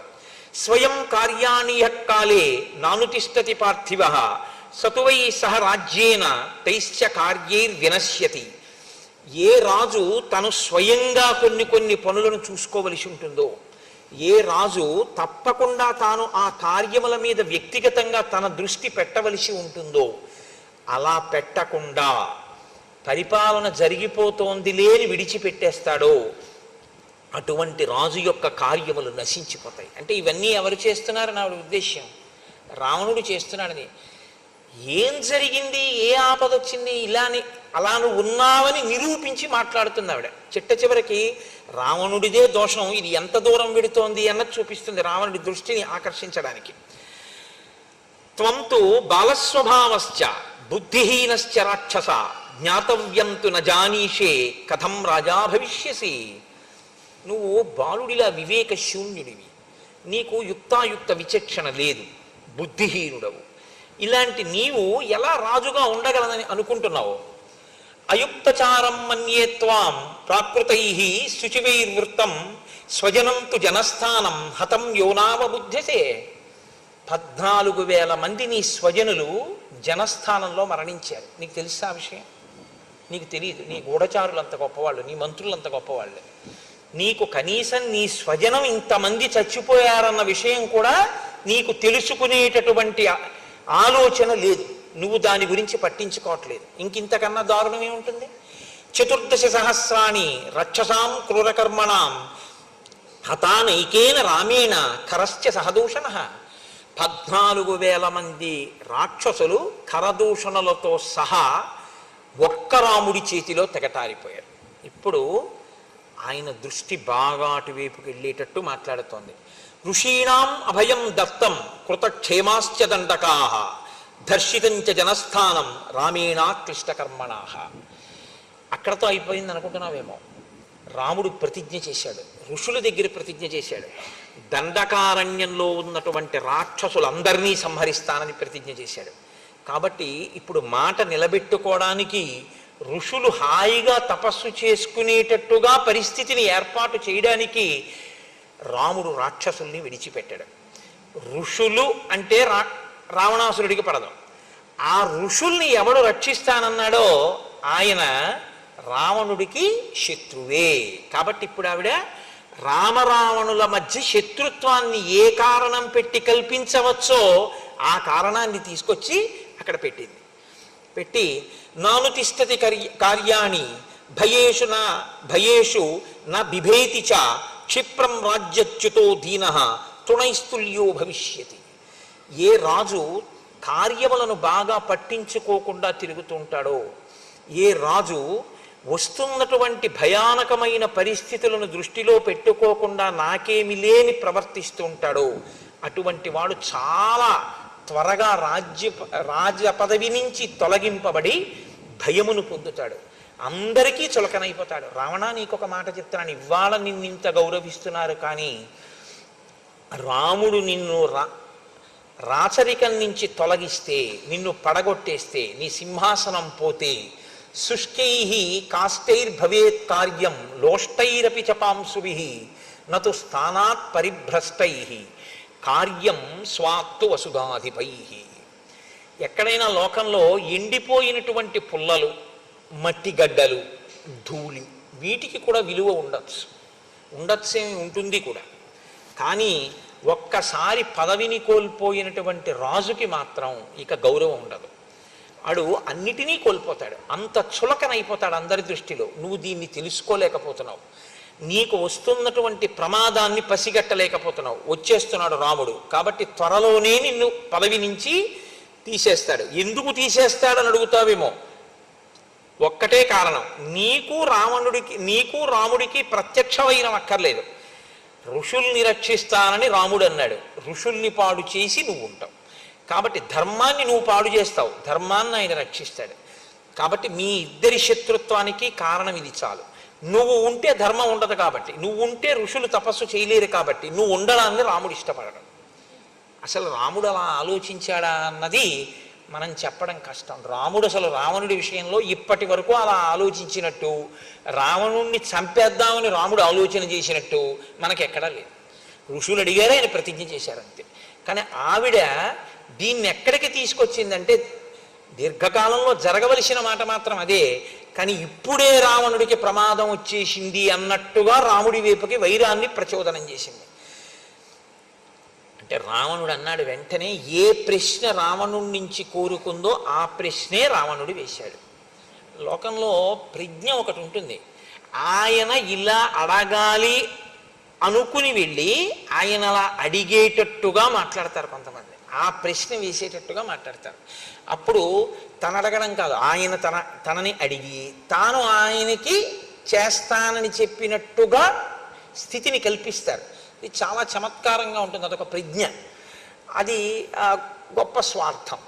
శూర్పణఖ దాన్ని సాధించుకోగలిగింది. కాబట్టి ఇప్పుడు రావణుడు అన్నాడు, కస్య రామ కథం వీర్య కిం రూప కిం పరాక్రమ కిమర్థం దండకారణ్యం ప్రవిష్ట సుదురాసదం. అసలు ఎవరా రాముడు, ఆయన పరాక్రమం ఏమిటి, ఆయన వీర్యం ఏమిటి, ఆయన దండకారణ్యంలోకి ఎందుకు వచ్చాడు, ఎప్పుడు వచ్చాడు, దేని కొరకు దండకారణ్యంలో ప్రవేశించాడు. ఆయుధం కించ రామస్య నిహితాయేన రాక్షసాః కరశ్చ నిహిత సంఖ్యే దూషణస్త్రిశిరాస్తథా తత్వం బ్రూహి మనోజ్ఞాంగి కేనత్వం చ విరూపిత. అసలు ఆ రాముడు ఏ ఆయుధాలు చేత్తో పట్టుకుంటాడు, రాముడి వెనకాతల ఎవరు ఉంటారు, ఆ రాముడు ఏ పని మీద ఏ వైరము వలన కరదూషణాదులను త్రిశిరుణ్ణి వాళ్ళని సంహరించాడు, నీ ముక్కు చెవులు ఎందుకు కోశాడు అని అడిగాడు. ఇప్పటి వరకు ఆవిడ కరదూషణాదుల గురించి మాట్లాడుతోంది తప్ప తన ముక్కు చెవులు ఎందుకు కోశాడో చెప్పలేదు. కానీ దాద్దామంటే దాచేదా, దాద్దామంటే దాగేది కాదు, ముక్కు చెవులు కోసేస్తే. కాబట్టి ఆయన ఈ ప్రశ్న అడిగేదాకా మాత్రం తన ముక్కు చెవులు ఎందుకు తెగిపోయాయో మాత్రం శూర్పణఖ చెప్పలేదు. ఇప్పుడు ఎంత అందంగా చెప్తుందో, ఆ ప్రశ్న వేస్తే ముక్కు చెవుల ఘట్టాన్ని ఇంకొక రకంగా తిప్పుకుంటుంది. ఈ ప్రజ్ఞ ఈవిడిదే కాదు, ఈవిడికి ముందు పుట్టినవాడు ఆయన, ఆయనకి ఇంతకన్నా గొప్ప ప్రజ్ఞ. సత్యాన్ని మసిపూసి అసత్యాన్ని తీసుకొచ్చి ప్రవేశపెట్టడంలో శూర్పణఖ రావణుడు ఖచ్చితంగా అన్నా చెల్లెళ్ళి అలాగే ఉంటారు వాళ్ళిద్దరు. కాబట్టి ఇప్పుడు ఆవిడంది దీర్ఘబాహుర్విశాలాక్ష, మనసులో కామం ఎక్కడికి పోతుందండి. కాబట్టి రాముడి గురించి ఎప్పుడు చెప్పినా అలాగే వర్ణిస్తుంది. దీర్ఘబాహుర్విశాలాక్ష చీరకృష్ణాజినాంబర కందర్పసమ రూపశ్చ రామో దశరథాత్మజ. రాముడు దీర్ఘమైనటువంటి బాహువులున్నవాడు, ఆజానుబాహుం అరవిందదలాయతాక్షం అని కదా. ఆయన చీరకృష్ణాజినంబర, నారచీర కట్టుకుని కృష్ణాజినం కట్టుకుని ఉన్నాడు. కందర్ప సమరూపశ్చ, మన్మధునితో సమానమైనటువంటి అందము కలిగినటువంటి వాడు. రామో దశరథాత్మజ, దశరథుని యొక్క కుమారుడు రాముడు. శక్రచాప నిభం చాపం వికృష్య కనకాంగదం దీప్తాన్ క్షిపతి నారాచాన్ సర్పానివ మహావిషాన్. ఆయన ఇంద్రుడి యొక్క ధనస్సు ఎలా ఉంటుందో అటువంటి ధనస్సుని చేత్తో పట్టుకుంటాడు. విషసర్పములతో సమానమైనటువంటి నారాచ బాణములను వింటినారికి తగల్చి ప్రయోగిస్తూ ఉంటాడు. నాదదానం శరాన్ ఘోరాన్ నముంచంతం శిలీముఖాన్ న కార్ముకం నికర్షంతం రామం పశ్యామి సంయుగే. ఈ మాటే రావణుడికి బాగా తలకెక్కి రాముడు లేని సమయంలో సీతాపహరణం చెయ్యాలి అనే నిర్ణయానికి కారణమైంది. ఆవిడంది 14,000 మందిని చాలా తక్కువ కాలంలో రాముడు సంహరించాడు. కానీ సంహరించడం అనేటటువంటిది చచ్చిపోయిన వాళ్ళ వల్ల తెలిసింది తప్ప అసలు రాముడు 14,000 మంది వెళ్తే చచ్చిపోవడానికి వెళ్ళి లైన్లో నించున్న వాళ్ళు కాదు. వాళ్ళు యుద్ధానికి వెళ్ళిన వాళ్ళు కాబట్టి వాళ్ళు ప్రయోగించారు, బాణాలు అస్త్రాలు శస్త్రాలు ఆయుధాలు అన్నీ వేశారు. ఇన్నిటిని వేసినప్పుడు ఇన్నిటినీ ఎప్పుడు నిగ్రహించాడో, నిగ్రహిస్తూ ఇంతమందిని ఎప్పుడు చంపాడో, చంపడానికి బాణం ఎప్పుడు తీశాడో, తీసిన బాణాన్ని ధనస్సుకు ఉన్నటువంటి వింటినారికి ఎప్పుడు తొడిగాడో, తొడిగిన దాన్ని వెనక్కి ఎప్పుడు లాగాడో, లాగిన దాన్ని ఎప్పుడు వదిలాడో, వదిలినప్పుడు గురి ఎవరి వంక చూశాడో, ఎప్పుడు వెళ్ళి ఆ బాణం పడిందో నాకు కనపడలేదు. వడగళ్ళవాన పడితే ఏ విధంగా అయితే పైరు పంటలన్నీ ధ్వంసమైపోతాయో అలా ఆయన ధనస్సులోంచి బాణములు పైకి రావడం అన్నది, ఆయన బాణం తీయడం అన్నది, సంధించడం అన్నది అసలు కనపడదు. అంత వేగం అన్నమాట. అసలు ఆ బాణాలు తీస్తున్నాడా అన్నది కూడా కనపడదు, సంధిస్తున్నాడా కనపడదు. ఇది ఎలా ఉంటుందంటే, ఒక ఉదాహరణ చెప్పాలంటే, ఆగిపోతే లెక్క పెట్టగలిగిన ఫ్యాన్ రెక్కలు 5th గేర్లో ఉంటే లెక్క పెట్టలేని ఫ్యాన్ రెక్కలులా ఉంటుందన్నమాట. అంత వేగం. అది చాలా హీనోపమానమేమో, అంతకన్నా ఇంకా నేను ప్రవేశపెట్టడానికి అవకాశం లేక చెప్తున్నాను, ప్రత్యక్షంగా వెంటనే మనసుకు ఎక్కడానికి. అంత వేగంగా ఉంటుంది. రామబాణముల యొక్క వేగాన్ని దేనివల్ల చూడవలసి ఉంటుందంటే ఫలితాన్ని బట్టి చూడవలసి ఉంటుంది. ఇంతమంది చచ్చిపోయారు కాబట్టి బాణాలు వేసాడు అనుకోవాలి తప్ప బాణాలు వేయడం చూడడం మాత్రం కుదరదు. ఎందుకంటే ఆ వేగం అలా ఉంటుంది, అంత వేగంగా వేస్తాడు ఆ బాణాలని. ఇప్పుడు రావణుడికి ఈ మాట విన్నాకే భయం వేసింది. మనం మాత్రం వెళ్ళి ఎదురుగుండా ఎలా నిలబడతాం అనుకున్నాడు. అనుకుని రాముడు లేని సమయంలో సీతాపహరణం చెయ్యాలన్న నిశ్చయం చేసుకోవడానికి కారణం కూడా శూర్పణఖ యొక్క మాటలే. అంటూ ఆవిడంది, ఋషీణామభయం దత్తం కృతక్షేమాశ్చ దండకాహ. ఋషులకందరికీ కూడా అభయం ఇచ్చాడు దండకారణ్యంలో. రాక్షసులందరినీ ఇలాగే చంపేస్తానన్నాడు. ఆయనతో ఎవరుంటారని కదా నువ్వు అడిగావు. భ్రాతాచాస్య మహాతేజ గుణవాన్ తుల్య విక్రమ అనురక్తశ్చ భక్తశ్చ లక్ష్మణో నామవీర్యవాన్ అమర్షీ దుర్జయో జేత విక్రాంతో బుద్ధిమాన్ బలి రామస్య దక్షిణో బాహు నిత్యం ప్రాణో బహిశ్చర. ఆయన తమ్ముడు లక్ష్మణుడు ఉన్నాడు. అపారమైనటువంటి గుణసంపత్తి కలిగినటువంటి వాడు, అన్నగారంటే భక్తి కలిగినటువంటి వాడు, లక్ష్మణుడిని పేరు కలిగినటువంటి వాడు, విపరీతమైన కోపం ఉన్నవాడు. ముక్కు చెవులు కోసేశాడు కదండి. అందుకని ఒకరిని జయించడమే తప్ప తాను జయింపబడడం అన్నది తెలియనటువంటి వాడు, గొప్ప పరాక్రమం ఉన్నవాడు, చాలా బుద్ధిబలం ఉన్నవాడు, రామచంద్రమూర్తి యొక్క కుడిభుజం వంటి వాడు, బయట తిరిగేటటువంటి రాముని యొక్క ప్రాణము వంటి వాడు లక్ష్మణుడు అన్నవాడు ఒకడు ఉన్నాడు. రాముడు ఎంతటివాడో ఇంచుమించు అంతటివాడు. ఇప్పుడు ఆయన భయానికి ఇదొక కారణం. కానీ ఆవిడ పగ ఎటు తిరిగిందో చూడండి. రాముడు తనని భార్యగా అంగీకరించకపోవడానికి కారణం సీతమ్మ ఉండడమే. ఇప్పుడు సీతమ్మ యందు అనురక్తి రావణునికి కలగాలి. ఆ సీతమ్మని అపహరించాలి. అపహరించి రావణుడు తీసుకొస్తే సీతమ్మ బాధపడాలి. రాముడు రక్షించలేని స్థితి కల్పించాలంటే రాముడు దూరంగా ఉండగా సీతాపహరణం జరగాలి. రాముడు దూరంగా ఉండగా సీతాపహరణం జరగాలంటే రాముడి ముందు మనం నిలబడి లేనిపోని ఇబ్బంది తెచ్చుకోవడం ఎందుకన్న భావన రావణుని ఎందుకు కలగాలి. సీతమ్మని అపహరించి తెచ్చేయాలి. భార్య లేక రాముడు ఏడవాలి. ఆ భార్య రామభార్య అయ్యుండి కూడా రావణుడు చేసేటటువంటి ఉద్ధతితో కూడినటువంటి క్రియల వలన ఆమె ఏడవాలి. తను ఆమె ఉండడం వల్ల రాముణ్ణి పొందలేకపోయింది కాబట్టి రాముని భార్య అయినందుకు రాముణ్ణి పొందలేక పరపురుషుడు ఆమెని పొందడానికి ప్రయత్నిస్తుంటే ఆవిడ ఏడవాలి. ఆవిడ ఏడుపు చూసి తాను ఆనందించాలి. అంటే ఆ పగకి ఇంకా హద్దు లేదు. ఇంగ్లీష్లో శాడిస్ట్ అని ఒక మాట వాడుతుంటారు. మీరు పగ అనేటటువంటి దాన్ని అదుపు చేయకపోతే అది ఎంత దూరమైనా వెళ్ళిపోతుంది. దానికి ఇంకా హద్దు ఆపు ఏముండదు, ఎక్కడికైనా వెడుతుంది. శూర్పణఖ ఈ ప్రణాళికని అమలు చేయడానికి నిశ్చయించుకుంది. కాబట్టి ఇప్పటి వరకు సీతమ్మ గురించి ఒకలా మాట్లాడుతుంది, ఇప్పుడు సీతమ్మ గురించి ఒకలా మాట్లాడుతుంది. రావణుని యొక్క మనసు సీతమ్మ యందు లగ్నం కావాలి. అందుకనంది, రామస్యతు విశాలాక్షి పూర్ణేందు సదృశానన ధర్మపత్ని ప్రియాభర్తు నిత్యం ప్రియహితేరత. రామచంద్రమూర్తి యొక్క భార్య విశాలాక్షి, పెద్ద కన్నులు కలిగినది. పూర్ణేందు సదృశానన, పౌర్ణమి నాటి చంద్రబింబం ఎలా ఉంటుందో అటువంటి ముఖము కలిగినది. ఖచ్చితంగా పరుల భార్య యందు మనసు పెట్టుకునే అలవాటు ఉన్న రావణుడికి ఈ మాటలు చాలు. ఇప్పుడు సీతని అపహరించాలి అన్న కోరిక బలపడడానికి ఇప్పుడు రెండో పాదం వేసింది. ధర్మపత్ని ప్రియాభర్తు, ఆమె ధర్మపత్ని రాముడికి. ఆవిడ పక్కన లేకపోతే రాముడు విలవిలలాడిపోతాడు. ఎందుచేతనంటే ఆమె అంటే రాముడికి అంత ప్రీతి. నిత్యం ప్రియహితేరత, ఆమె రాముణ్ణి కూడా అలా అనువర్తిస్తుంది. కాబట్టి ఇప్పుడు రెండు ప్రయోజనాలు రావణుడి దృష్టిలో పెడతాయి. సీతని అపహరిస్తే నేను 10 మాటలు నా నోటితో అనడం కష్టం, ఆమె తనదవుతుందన్న కోరిక. 2, ఆమె లేక రాముడు చాలా క్షోభపడిపోతాడు. తను ఎదురుగుండా నిలబడి యుద్ధం చేసి బాధ పెట్టలేకపోయినా ఏకకాలమునందు అందగత్తె అయిన సీతని తాను తెచ్చుకోవడం, తనకి శత్రువైనటువంటి రామచంద్రమూర్తికి మనస్థిమితం లేకుండా చేసి ఆయన నీరసపడిపోయేటట్టుగా చెయ్యగలగడం.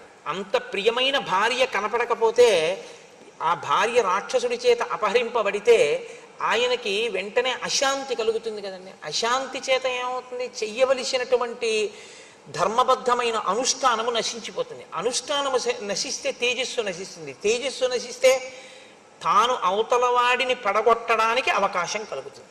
కాబట్టి ఇప్పుడు రావణుడి మనస్సులో తీసుకునేటటువంటి నిర్ణయం ఎటువంటిదై ఉండాలో అటువంటి నిర్ణయం రావణుడి నోటి వెంట పైకి వచ్చేటట్టు శూర్పణఖ వృత్తాంతాన్ని మార్చి అక్కడ ప్రకటిస్తోంది రావణుడి దగ్గర.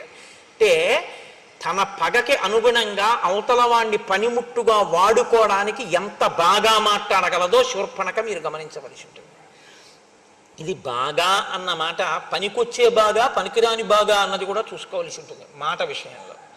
కాబట్టి సా సుకేశీ సునాసోరు సురూపాచ యశస్విని దేవతేవ వనస్యాస్య రాజతే శ్రీరివాపరా. ఆమె చాలా అందగత్తె, చాలా విశేషమైనటువంటి నల్లని కురులు కలిగినటువంటిది, అందమైనటువంటి రూపమున్నది, కీర్తి కలిగినటువంటిది.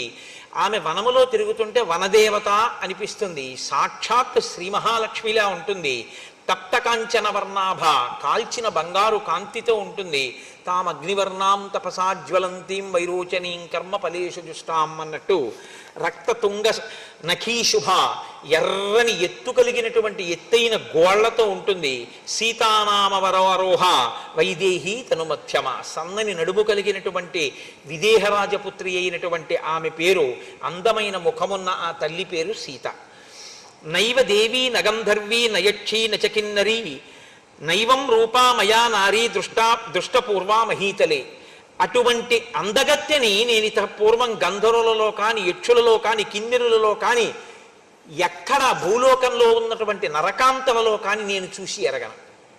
ఈ మాట అన్న తర్వాత రావణ బుద్ధి ఇంకోలా ఉండే అవకాశం ఉంటుందా అంటే, ఇంత స్తోత్రం దేనికంటే సీతమ్మ తల్లి ఎందున్న ప్రీతి చేత కాదు, సీతమ్మ తల్లిని ఖేద పెట్టడానికి ఇప్పుడు ఆవిడ అందాన్ని పొగుడుతోంది. ఇప్పటి వరకు ఏమంది? కరాళ అసతి అంది.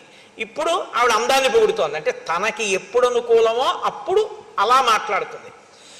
యస్య సీతా భవేత్ భార్య యం చ హృష్టా పరిష్వజేత్ అతి జీవేత్ స సర్వేషు లోకేష్యపి పురందరాత్.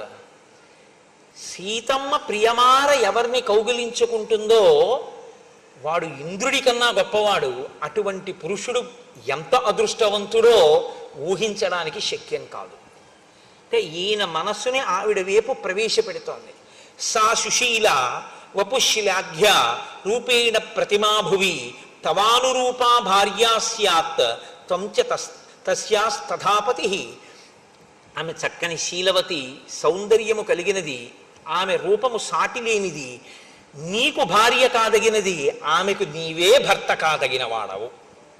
ఇది ఇంతకన్నా అర్ధరహితమైన మాట ఇంకోటి ఉంటుందండి. ఆవిడ వివాహిత, ఆవిడికి భర్త ఉన్నాడు.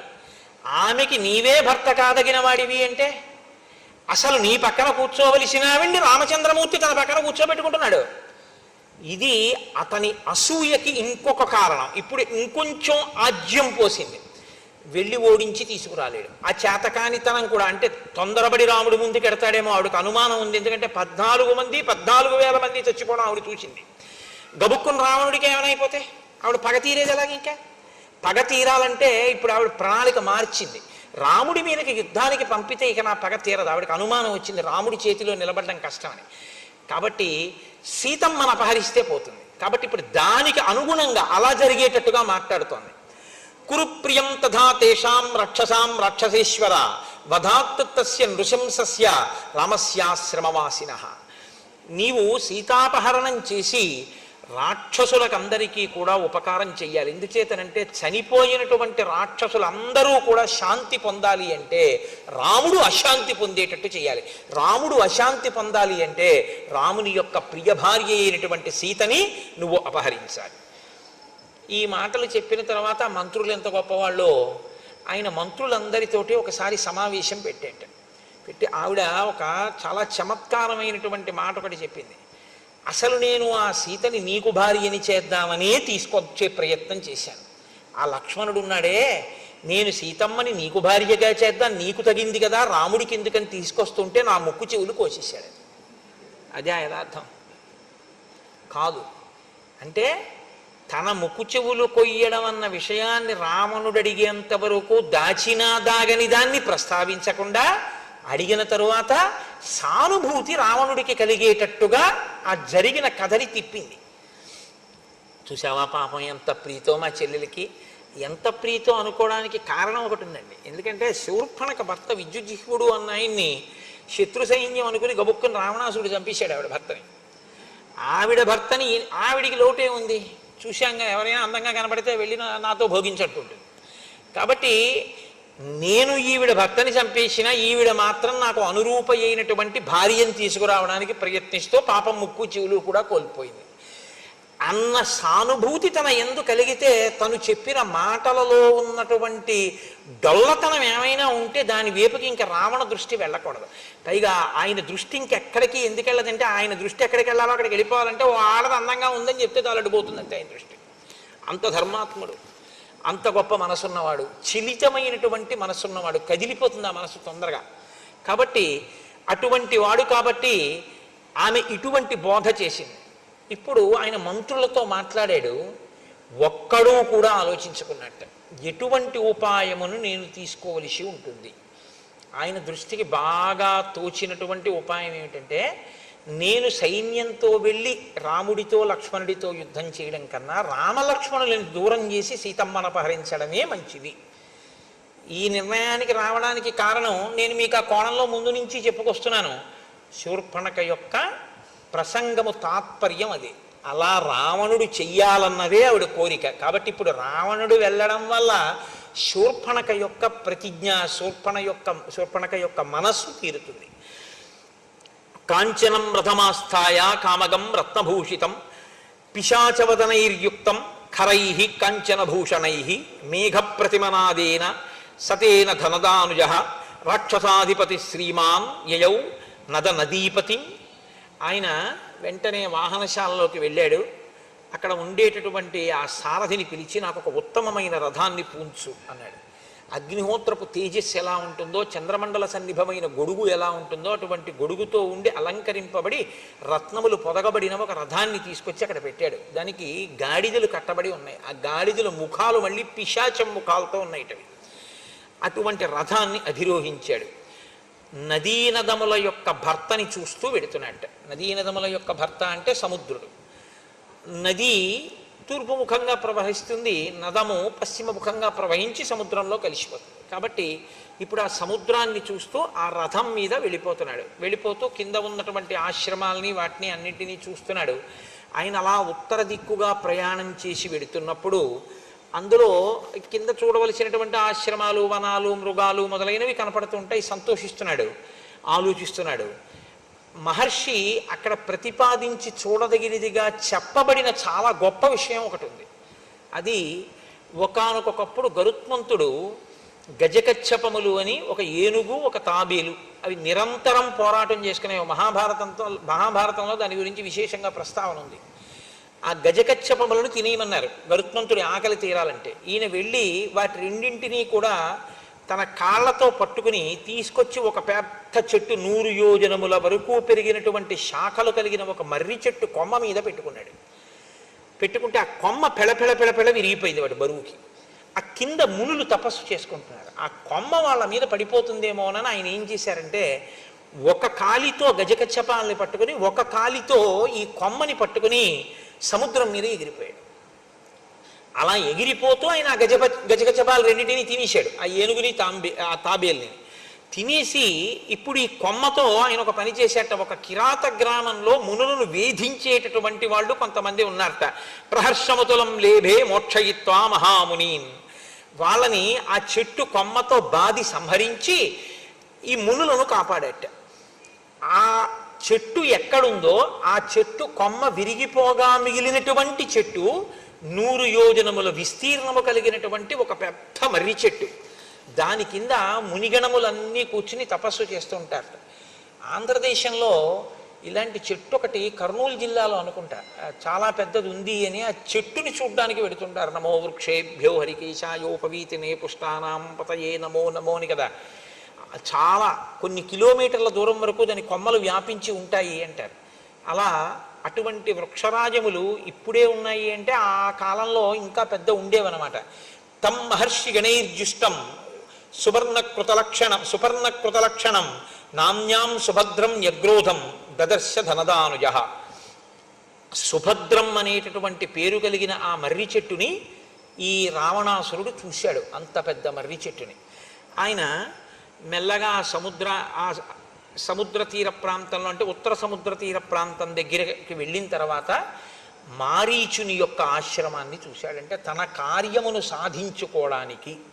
ఇప్పుడు ఆయన ఏమిటి నిర్ణయానికి వచ్చాడు? రామలక్ష్మణుల్ని దూరం చేసి సీతమ్మను అపహరించాడు. కాబట్టి ఇప్పుడు రామలక్ష్మణులని దూరం చేయడము అంటే అదంత తేలికైన విషయం కాదు. సీతమ్మ దగ్గర ఎప్పుడూ రాముడో లక్ష్మణుడో ఉంటారు. రామలక్ష్మణులు ఇద్దరూ వెళ్ళిపోవాలంటే ఏదో చాలా పెద్ద ప్రణాళికే వేయాలి, సామాన్యమైన విషయం ఏం కాదు అది. కాబట్టి అంత గొప్ప ప్రణాళికని అమలు చెయ్యడంలో రావణాసురుడికి సహకరించగలిగినటువంటి సమర్థత కలిగిన మిత్రుడిని వెతుక్కోవాలి. కాబట్టి ఇప్పుడు ఆయన మారీచుని యొక్క ఆశ్రమానికి వెళ్ళాడు. వెళ్ళి ఆ మారీచుడి దగ్గరికి వెళ్ళి ఒక మాట చెప్తున్నాడు. 14,000 మంది ఖరదూషణాదులనేటటువంటి రాక్షసుల్ని నేను జనస్థానంలో ఉంచాను, నీకు తెలుసు. వాళ్ళు ఏం చేస్తూ ఉంటారు? ఏదో పాపం వాళ్ళ పని వాళ్ళు చేసుకుంటూ ఉంటారు. ఏమిటి వాళ్ళ పని? బాధమానా మహారణ్యే మునీన్వై ధర్మచారిణ. ధర్మమును అనుష్ఠించేటటువంటి మునులను బాధిస్తూ ఉంటారు వాళ్ళు. కాబట్టి వాళ్ళ పని వాళ్ళు చేసుకుంటున్నారు. కానీ నానా ప్రహరణోపేతా కర ప్రముఖ రాక్షసా తేన సంజాతరోషేణ రామేణ రణమూర్ధని అనుప్యాపరుషం కించిత్ శరైర్వ్యాపారితం ధను. అటువంటి ఖరదూషణాదుల్ని వాళ్ళ పని వాళ్ళు చేసుకుంటున్న వాళ్ళని, మునుల్ని బాధ పెడుతున్న వాళ్ళని రాముడు ఒక్క మాట వ్యగ్రతతో ఏమీ అనకుండా యుద్ధానికి వెళ్ళారు అని 14,000 మందిని చంపేశాడంతే, ధనస్సుకు బాణాలు సంధించి. అంత కోపం అదే ప్రవర్తించవలసిన పని అంటూ పిత్రానిరస్త, తండ్రి చేత ఇంటి నుంచి వెళ్ళగొట్టబడ్డాడు రాముడు. అంత దురాత్ముడు కాబట్టి. క్రుద్ధేన, విపరీతమైన కోపం ఉన్నవాడు. సభార్య, భార్యతో ఉన్నవాడు. క్షీణ జీవిత, ఇలాంటి వాడు కాబట్టే వాళ్ళ జోలికి వెళ్ళాడు కాబట్టి అయిపోయింది ఇంకా ఆయన జీవితం. సహంతా తస్య సైన్యస్య రామ క్షత్రియ పాంసన. క్షత్రియులలో అధముడైనటువంటి రాముడు 14,000 మంది ఖరదూషణాదుల్ని సంహరించాడు. దుశ్శీల కర్కశస్తీక్ష్ణో మూర్ఖో లుబ్ధో అజితేంద్రియ త్యక్తధర్మో అధర్మాత్మ భూతానాం అహితేరత.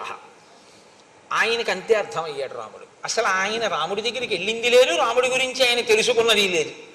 కానీ ఎన్ని కితాబులు ఇచ్చేస్తున్నాడో చూడండి. దుశ్శీల, సరి అయిన మంచి శీలము లేనివాడు. కర్కశుడు, చాలా తీవ్రమైనటువంటి స్వభావం ఉన్నవాడు. మూర్ఖుడు, అన్నిటినీ కోరుకునేటటువంటి వాడు. ఇంద్రియములను గెలవలేకపోయినవాడు. ధర్మమును విడిచిపెట్టినవాడు.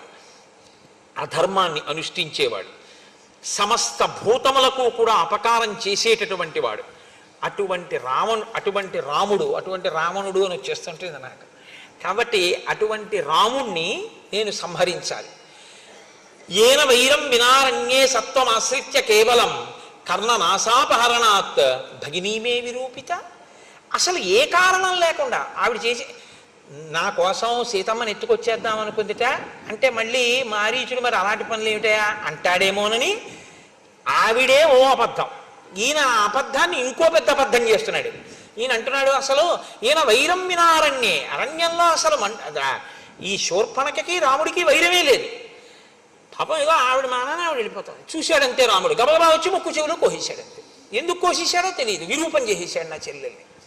కాబట్టి తస్య భార్యాం జనస్థానాత్ సీతాం సురసుతోపమాం అనయిష్యామి విక్రమ్య సహాయస్తత్రమే భవ.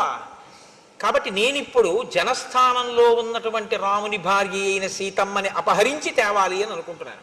సీతమ్మని అపహరించడం ఎందుకు అంటావా? సీతమ్మని అపహరించి తీసుకొస్తే ఆయన ప్రియ భార్య కనుక రాముడు శుష్కించిపోతాడు. శుష్కించిపోయిన రాముడి మీద నేను ప్రతీకారం తీర్చుకోవడం తేలికవుతుంది.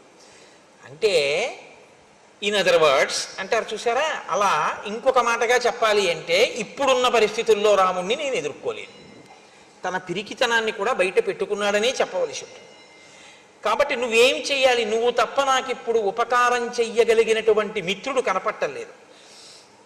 సవర్ణస్త్వం మృగో భూత్వా చిత్రో రజిత బిందుభిః ఆశ్రమే తస్య రామస్య సీతాయాః ప్రముఖే చర త్వాం తు నిస్సంశయం సీత దృష్ట్వా తు మృగరూపిణం గృహ్యతామితి భర్తారం లక్ష్మణం చాభిదాస్యసి. నీవు బంగారు చుక్కలు కలిగినటువంటి ఒక జింక వేషంలో అక్కడ తిరగాలి. అపురూపమైనటువంటి నీ రూపాన్ని చూసి, ఆశ్రమంలో విహరిస్తున్నటువంటి నీ రూపాన్ని చూసి ఆకర్షితురాలైన సీత నువ్వు కావాలి అని కోరుకుంటుంది. నిన్ను వేటాడడం కోసం రాముడు దూరంగా వెడతాడు. రాముడు దూరంగా వెళ్ళినటువంటి అవకాశాన్ని వినియోగించుకొని, ఇంకా ఇక్కడ చెప్పలేదు మారీచుడు ఏమనాలో, అప్పుడు నేను సీతని అపహరించగలుగుతాను. అపహరించి నేను సీతని తీసుకొస్తాను. త్వాం తు నిస్సంశయం సీతా దృష్ట్వా తు మృగరూపిణం గృహ్యతామితి భర్తారం లక్ష్మణం చాభిదాస్యసి. అలా నేను సీతమ్మని అపహరించేటప్పుడు నిరాబాదో హరిష్యామి రాహుశ్చంద్ర ప్రభామివ, నేను ఏమీ ఇబ్బంది లేకుండా సీతమ్మని అపహరించి తీసుకొచ్చేస్తాను. ఎందుకంటే ఇబ్బంది లేకుండా అంటే రామలక్ష్మణులు అక్కడ ఉండరు కాబట్టి. అది ఎలా తీసుకొస్తానని ఆయన నోటి వెంట పడిపోయిందంటే మాట, రాహువు చంద్రుణ్ణి కబళించినట్టు. చంద్రగ్రహణంలో రాహువు కబళిస్తాడు, కానీ చంద్రగ్రహణం ఉంటుందా? చంద్రుడు మళ్ళీ బయటికి వచ్చేస్తాడు, రాహువు పోతాడు. రాహువు ఎప్పుడు పాపగ్రహం కిందే కదా. కాబట్టి సీతమ్మ నేను తీసుకెళ్ళినా మళ్ళీ సీతమ్మ రాముణ్ణి చేరిపోతుంది అన్న మాట రావణుడి నోటి వెంట చెప్పకనే చెప్పేశాడు ఆ రోజున. కాబట్టి రాహువు చంద్రుడిని గ్రసించినట్లు నేను గ్రసిస్తాను అంటే ఈ మాట విన్నట్ట మారీచుడు. తస్య రామకథాం శ్రుత్వా మారీచస్య మహాత్మనః శుష్కం సమభవద్వక్త్రం పరిత్రస్తో బభూవః. ఇక్కడ మహర్షి చాలా అందమైనటువంటి మాట ఒకటి ప్రయోగం చేశారు. తస్య రామకథాం శ్రుత్వా, రాముడి గురించి ఈ రావణుడు చెప్పినటువంటి మాటలు విన్నారట. ఎవరు? మారీచస్య మహాత్మనః, మహాత్ముడైనటువంటి మారీచుడు విన్నాడు. ఆయన రాక్షసుడు అని కానీ, లేకపోతే అల్పమైన బుద్ధున్నవాడని కానీ మహర్షి అనలేదు. అనలేదు అంటే మారీచుడు మహాత్ముడు అని మహర్షి అంతటి వారు సంబోధించారు అంటే మారీచుని యొక్క ప్రసంగము, మారీచుని యొక్క హృదయము, మారీచుని యొక్క స్థితి ఎలా ఉంటాయో మీరు ఊహించవచ్చు. గతంలో అయితే రామునికి అపకారం చేయబోయినవాడు, విశ్వామిత్రుడికి అపకారం చేయబోయినవాడు, యజ్ఞధ్వంసమునకు పాల్పడినవాడు, అధర్మమునందు ప్రవర్తించినవాడు అయి ఉండవచ్చుగాక. కానీ ఇప్పుడున్న మారీచుని పరిస్థితి వేరు. కాబట్టి మారీచస్య మహాత్మనః. కాబట్టి ఇప్పుడు మారీచుడు రామునికి అపకారం చెయ్యాలన్న మాట వినగానే ఓష్టౌ పరినిహం శుష్కౌ నేత్రైర్ అనిమిషైరివ మృతభూత ఇవార్తస్తు రావణం సముదైక్షత. పెదవులు ఎండిపోయి గబగబా నాలుకతో పెదవులు నాక్కున్నట్టు. అసలు ఆ మాట వినగానే నీకు పెదవులు ఎండిపోయి నోట మాట రాలేదు. ముఖం పాలిపోయింది, శుష్కించిపోయింది. రావణుడి వంక కనురెప్ప వేయకుండా స్తంభీభూతుడైపోయిన వాళ్ళ ఒక్కసారి అలా ఉండిపోయేట. రాముడికి అపకారమా, సీతాపహరణమా అంటే రాముడెవరో అర్థం అయ్యుండి ఉండాలి మారీచుడికి. కాబట్టి ప్రారంభమేనండి అసలు అద్భుతంగా మాట్లాడతాడు. ఎందుకంటే రాముడెవరో అర్థం అయింది. రాముడెవరో చెప్పినా అర్థం అవ్వదు రావణుడికి. ఇందులో ఒక ప్రమాదం ఒకటి చూపిస్తున్నారు మహర్షి. తనకి తెలియకపోవడం ఎప్పుడూ తప్పు కాదు. ఎందుకంటే మీరు ఒకటి గమనించండి, ఎవ్వరూ ఎప్పుడూ అన్నీ తెలుసున్నవాడు ఎన్నటికీ కడలా ఎవడైనా అనుకుంటే వాడికన్నా అవివేకి లోకంలో లేడు. ఎందుకంటే శంకరాచార్యులు వారంతటి వారు పశుమాం సర్వజ్ఞ ప్రజిత కృపయా పలయ విభో అన్నారు. ఇక నాకు అన్నీ తెలుసు అని ఎవడైనా అంటే ఇంకంత వాడికన్నా అవివేకి ఇంకోటి లేడని గుర్తు. అన్నీ నాకు తెలిసాడు అలా అనగానే వాడి అహంకారం బయటపడిపోతుంది.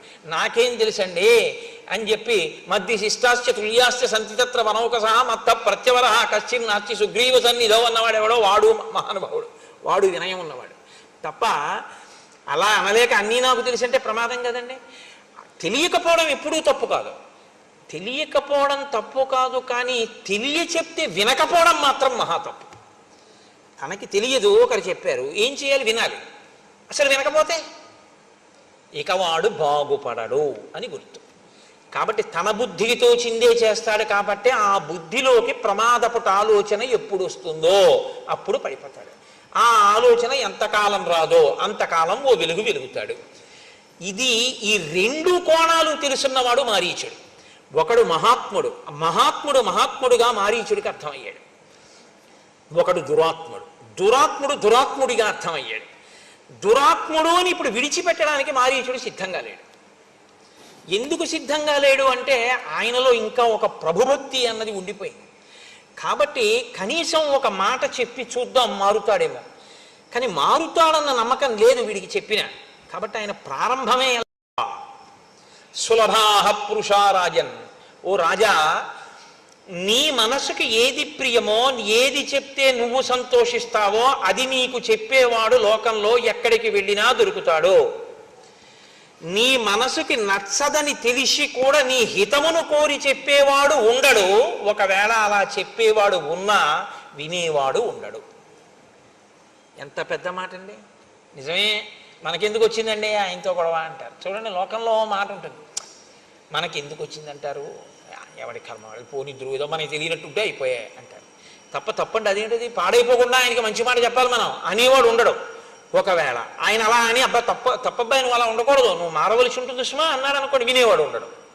అంటే సులభాహ పురుషారాజన్ సతతం ప్రియవాదిన అప్రియస్యతు పత్యస్య వక్త శ్రోతాచ దుర్లభ. అటువంటి వక్త, అటువంటి శ్రోత లోకంలో లేరు, అవతల బాగున్నాడు అంతే. ఒకవేళ ఉంటే అద్భుతం, అది మారిపోతారంటే రావలసినటువంటి అకాల మృత్యువు తొలగిపోతుంది. అవవలసిన రాక్షసుడు సత్పురుషుడైపోతాడు, మారుతాడు. మారే అవకాశం ఉందన్నమాట. అసలు నేను విన్నంటే అన్నీ విన్నా ఆ చెప్పొచ్చావు రావా అన్నాడు అనుకోండి, ఇంకెందుకు పనికి వచ్చినట్లు. ఇది మొట్టమొదటి శ్లోకంలో చెప్తున్నాడు. ఈ శ్లోకం నేను ఇంకా ఎంత నెత్తి కొట్టుకు చెప్పాలో నాకు అర్థం కాదు, కానీ ఈ శ్లోకం జీర్ణమైతే మన పరిస్థితి వేరు. ఈ శ్లోకం జీర్ణం కాకపోతే నా దృష్టిలో అయితే రామాయణంలో ఉన్న అత్యద్భుతమైన శ్లోకాలలో ఈ శ్లోకం ఒకటి. ఎందుకో తెలుసా? మనుష్యుడన్నవాడు పాడైపోవడానికి ప్రధాన కారణం ఎక్కడుంటుందంటే చెప్పేవాడు లేక కాదు, చెప్పేవాడు ఉన్న వినేటటువంటి బుద్ధి లేక పాడైపోతాడు. మనం వినడం ఏమిటి అని ఇంకా వస్తే చెప్పిన వాళ్ళలో మనం ఏం వెతకచ్చు అన్న దృష్టికోణం. చెప్పొచ్చాడు లేదు, ఆయన ఏంటో మీకు తెలుసా? ఆయన చెప్పిన దాంట్లో సారం ఉందా లేదా వాక్కులో, అది కాదు కావాల్సింది. తండ్రి నీకు మంచి చెప్పడానికి తండ్రికి ఎంత పండితుడై ఉండాలి? నీకు మంచి చెప్పడానికి మీ తల్లి ఎంత సంస్కృతం చదువుకుని ఉండాలి నాకు చెప్పండి. మీ తల్లిగారు సంస్కృతం చదువుకుంటేనే మీరు మీ తల్లిగారి మాట వింటారా? మీ తండ్రి గారు వేదాంగములు చదువుకుంటేనే మీరు మీ తండ్రి గారి మాట వింటారా? తండ్రితనం చాలు మీకు మంచి చెప్పడానికి, తల్లితనం చాలు మీకు మంచి చెప్పడానికి కదా. ఎప్పుడు వీళ్ళు మన తల్లిదండ్రులు మన అభ్యున్నతి కొరకు మాట్లాడతారన్న భావన నీకుంటే ఆ మంచి నీకు పనికొస్తుంది. వాళ్ళకి ఏం తెలుసని నువ్వు అనగలిగితే నీ జీవితంలో తల్లిదండ్రులు నీకెప్పటికీ ఏమీ చెప్పలేరంటే నిన్ను అనుష్ఠాన పర్యంతంలోకి తీసుకురాలేరు. అది వాళ్ళ దోషం కాదు, నీ యందు దోషం.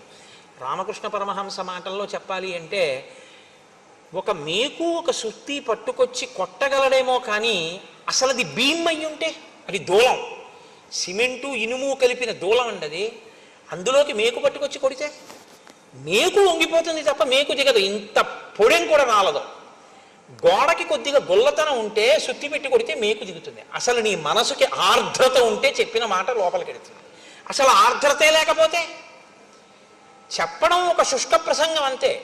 కాకపోతే తన కర్తవ్యం, నేను మీతో మనవి చేశాను కదా, రామాయణంలో ఈ కర్తవ్యం అన్న మాట చాలా ఎక్కువ, బాధ్యత అన్న మాట ఉండదు. కర్తవ్యం తను చెయ్యవలసింది తను చేస్తున్నాడా లేదా అంతవరకు. దానికి మెప్పు గొప్ప దీనికోసం పాకులాట ఏముండదు. నేను చెప్పవలసినటువంటిది చెప్తున్నానా లేదా అంతవరకే, అంతే. నేను చెప్పవలసింది చెప్పేశాను, నేను తీసుకొచ్చిన నీళ్లు కురిసేశానా లేదా, అనుకున్న మేఘం ఎటువంటిదో చెప్పాలనుకుని చెప్పేసినవాడు అటువంటి వాడు లోకము యొక్క హితము కొరకు.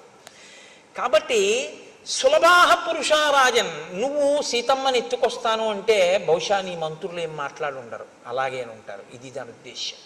ఇంతకుముందు మాట్లాడాడుగా. కానీ నీ హితమును కోరి కష్టమైన మాటలా అనిపించినా చెప్పేవాడు ఉంటాడు, వినేవాడు మాత్రం దొరుకుతాడని నమ్మకం లేదు. సాహసించి చెప్పేవాడు కూడా ఉండడు. మనకెందుకు వచ్చిన గొడవ అని తప్పుకుంటారు. కాబట్టి అసలు ఈ మొట్టమొదటి శ్లోకం అర్థమైతేనండి ఇక రామాయణం లేదు, అయిపోయింది రామాయణం ఇక్కడితో.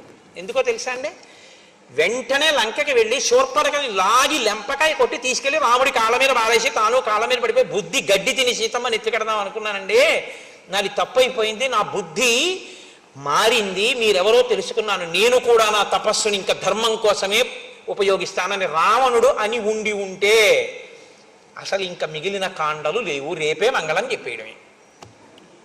వినకపోవడం వల్ల కదండి కథ అంతా నడిచింది. వినకపోతే ఎంతమంది పాడవుతారో కూడా చెప్తాడు మారీచుడు. ఒక్క స్థానంలో ఉన్నవాడు వాడు కూర్చున్న స్థానాన్ని బట్టి వినకపోవడం అన్న ఫలితం ఉంటుంది. వాడు ఒక సామాన్య వ్యక్తి అనుకోండి, అక్కడి వరకే పోతుంది. ఇంటి యజమాని అనుకోండి, ఇల్లు పోతుంది. ఆయన ఒక కార్యాలయంలో అధికారి అనుకోండి, ఆఫీస్ పోతుంది. ఆయన ఒక దేశాధినేత అనుకోండి, ఆ దేశమే నశించిపోతుంది పుత్రమిత్ర కలత్రాదులతో ససైన్యంగా. నువ్వు మాట బాగా వినాలి, ఎందుకంటే నువ్వు చాలా పెద్ద స్థానంలో ఉన్నావు. నువ్వు వినకపోవడం నీతో పోదు, నీతో ఉన్న వాళ్ళందరూ పోతారంటాడు మారీచుడు. అసలు నిజంగా వినడము వినకపోవడం అనేటటువంటిది ఎంత ప్రమాదమో, అసలు ఉపన్యాసాన్ని ఇలా ప్రారంభించడం అనేటటువంటిది. అందుకు కదండి మారీచస్య మహాత్మనః అన్నాడు మహానుభావుడు వాల్మీకి మహర్షి. కాబట్టి నమానం బుద్ధ్యసే రామం మహావీర్యం గుణోన్నతం అయుక్తచారశ్చపలో మహేంద్రవరుణోపమం. అసలు ప్రారంభమే. రావణాసురుణ్ణి ఆయన సంబోధించిన తీరు చూడండి ఎలా మొదలుపెట్టాడు. ఒక్కొక్కసారి మర్యాదగా మాట్లాడి బాగు చేద్దామంటే కుదరదు, అత్యంత ప్రమాదకరమైనటువంటి రీతిలో ఉన్న. ఏదో కొద్దిగా ఒళ్ళు వేడిగా ఉందనుకోండి, ఫోన్లో ఇవాళ చూద్దాం రేపు పెడదాం హాస్పిటల్ కంటే పర్వాలేదు. వాంతులు విరేచనాలు కూడా అవుతున్నాయి అనుకోండి, ఓ గంట పెడదామంటే పర్వాలేదు. ఊపిరి అందకపోతే వెళ్ళిపోవాలంతే వెంటనే. అప్పుడు ఇంకా కారు ఉంటే కారు, బండి ఉంటే బండి, మోటార్ సైకిల్ ఉంటే మోటార్ సైకిల్, ఏమీ లేకపోతే భుజం మీద వేసి పట్టుకుపోవాలంతే తప్ప కరెంట్ లేదండి, లిఫ్ట్ లేదండి, ఇప్పుడు ఎలా దింపుతామండి, అందులో చూద్దాం ఉండో అరగంట పోయా కరెంట్ వస్తుంది అంటారా? ఈడి చేయాలి కిందకు అవసరమైతే, పట్టుకుపోవాలంతే. అప్పుడు ఇక గౌరవం అన్న మాటతో సంబంధం లేదు. మనిషి చాలా ప్రమాదపట ఆలోచనతో ఉన్నాడు. భజ గోవిందం భజ గోవిందం గోవిందం భజ మూఢమతే అన్నారంతే శంకర భగవత్పాదులు.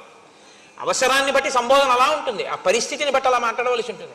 మనం మాట్లాడటల్లా పిల్లల విషయంలో ఆ పరిస్థితి యొక్క వ్యగ్రతని బట్టి సంబోధన ఉంటుంది. ఇది తెలుసున్నవాడు మహానుభావుడు. అందుకని ఎలా సంబోధించాడు అంటే అయుక్తచార చపలో. ఒరే నీకు చారులు లేరు. చారులంటే గూఢచారులు. అసలు విషయం ఏమిటి అని చెప్పేవాడు నీకు లేడు. అసలు ఉన్న విషయాన్ని ఉన్నట్టు చెప్తే వినగలిగినటువంటి ఓపిక నీకు లేదు. నువ్వు ఏడుస్తావు, నీకన్నా ఎవడైనా బలవంతుడు ఉన్నాడు, మంచివాడు ఉన్నాడంటే నువ్వు వినవు. చెప్పలో నీ బుద్ధి ఎప్పుడు కదిలిపోతుంది, నీ మనసు స్థిరమైంది కాదు. ఈ రెండిటితోటి సంబోధించాడు. రాజుగా అలా విఫలం, వ్యక్తిగా ఇలా విఫలం. కాబట్టి నువ్వు ఇప్పుడు రెండూ దిద్దుకోవాలి, వ్యక్తిగా దిద్దుకోవాలి, రాజుగా దిద్దుకోవాలి. నువ్వు అసలు రెండిటికీ పనికి మాలినవాడివి. అసలు ఒక వ్యక్తిగా ఉండడానికి నీకు అర్హత లేని తనంతో ఉన్నావు. నువ్వు చాలా చపలంగా ఉంది నీ మనసు. అసలు నీ మనసుకి ఒక నిలకడన్నది లేదు. ఇలాంటి దాన్ని ఎలా నిలబెట్టావురా తపస్సు అన్న మాటతో? ఇదే ఈ మాటకి తీర్పు ఎక్కడుందో తెలుసా అండి? అయుక్తచార చపలో. ఈ చపలో అన్న మాట రావణుడి పట్ల పదే పదే పదే పదే వాడారు. ప్రయత్నం చేసి మారుతాడేమో అన్న వాళ్ళందరూ సీతమ్మ ఇదే అంది, హనుమ ఇదే అన్నారు. ఆఖరికి మండోదరంది చచ్చిపోయిన తర్వాత రాముడు ఎక్కడ చంపేశాడయా? చలితం చలితేంద్రియం, నీ ఇంద్రియాలు కదిలిన నీ మనస్సు నిన్ను చంపేశాయి అన్నారు. దీని డిజాస్టర్ అంటారే, దీని ప్రమాదం ఎక్కడొస్తుందో ఆ ప్రమాదాన్ని అక్కడ వరకు లెక్క కట్టి దాంతో సంబోధించి మాట్లాడాడు. మహాత్మనః కాకపోతే ఎవరండి ఆయన? అందుకని మారీచుడు రాక్షసుడు కావచ్చు ఒకప్పుడు, ఇప్పుడు మహాత్ముడే. కాబట్టి ఆయన రాముడి గురించి ఏమిటో నువ్వు మాట్లాడతావు? ఎన్ని కితాబులు ఇచ్చి మాట్లాడావు? అధర్మాత్ముడు అన్నావు. ఇంద్రియములను జయించని వాడన్నావు, తండ్రి ఇంట్లోంచి బయటికి తోసేశాడన్నావు, కారణం లేకుండా విరూపని చేశాడన్నావు, ఇన్ని మాటలు అన్నావుగా. ఇప్పుడు నేను చెప్తాను విను. ననూనం బుద్ధ్యతే రామం మహావీర్యం గుణోన్నతం. ఆయన చాలా గొప్ప వీర్యం ఉన్నవాడు. ఎంతమందినైనా తాను లోపల కదలకుండా కదల్చగలడు, పడగొట్టగలడు, తను లోపల కదిలిపోడు. ఆయన అంత అచలమైన వాడు, నువ్వో చంచలమైన వాడివి. ఆయనవి సముధికమైనటువంటి గుణాలు. ఇన్ని గుణముల యొక్క రాశి రామచంద్రమూర్తి. నువ్వో నిర్గుణుడవు. అసలు గుణం ఉండడానికి మనసు నిలబడితేగా నీకు, అసలు నీకు మనసు లేకపోవడమే నీకున్న ఒక పెద్ద గుణం. నువ్వు ఆయన గురించి మాట్లాడడం ఏంటి? ఎంత ధైర్యంగా మాట్లాడుతున్నాడంటే రావణుడితో ఇంత ధైర్యంగా మాట్లాడడం, ఇంత నిలదీసి మాట్లాడడం మీకు రామాయణంలో ఎక్కడా కనబడదు. అలా మాట్లాడేవాడు ఉంటే బహుశా కిష్కింధకాండలో సుగ్రీవుణ్ణి హనుమ మాట్లాడతాడు. ఇంత కదిలిపోయేవాడివి నువ్వేం పనికొస్తావు రాజు కిందని అడిగాడు ఆయన. అడిగితే విన్నాడు కాబట్టి సుగ్రీవుడు బాగుపడ్డాడు, వినలేడు కాబట్టి రావణుడు నశించిపోయాడు. రామాయణంలో మీరు అది పట్టుకోవాలి. వినడం వినడం వినడం వినాలి. రాముడు విన్నాడు. రాముడంతటి వాడు కూడా కోపానికి లోనయ్యాడు. లక్ష్మణుడు చెప్తే విన్నాడు కాబట్టి రాముడు ఇవాళ పూజింపబడ్డాడు. ఆ వినడం అన్నది లేకపోతే ఎవ్వడూ బాగుపడే అవకాశం ఉండదు. చాలా ప్రమాదం. వినాలి. కానీ మన దురదృష్టం ఏమైపోయిందంటే ఎంతసేపు కూడా ఇవాళ లోకంలో చాలా గొప్ప విషయం ఏంటంటే కమ్ వాట్ మే, ఇది ఎక్కడి నుంచి వచ్చిందో నాకు తెలియదు కానీ ఏదైనా జరగని నేను అనుకున్నది చేస్తాను, నేను అన్నదే అంటాను అంతే. అది చాలా దురదృష్టకరమైనటువంటి విషయంలో ఇవాళ సమాజం వెళ్ళిపోతోంది రోజు రోజుకి.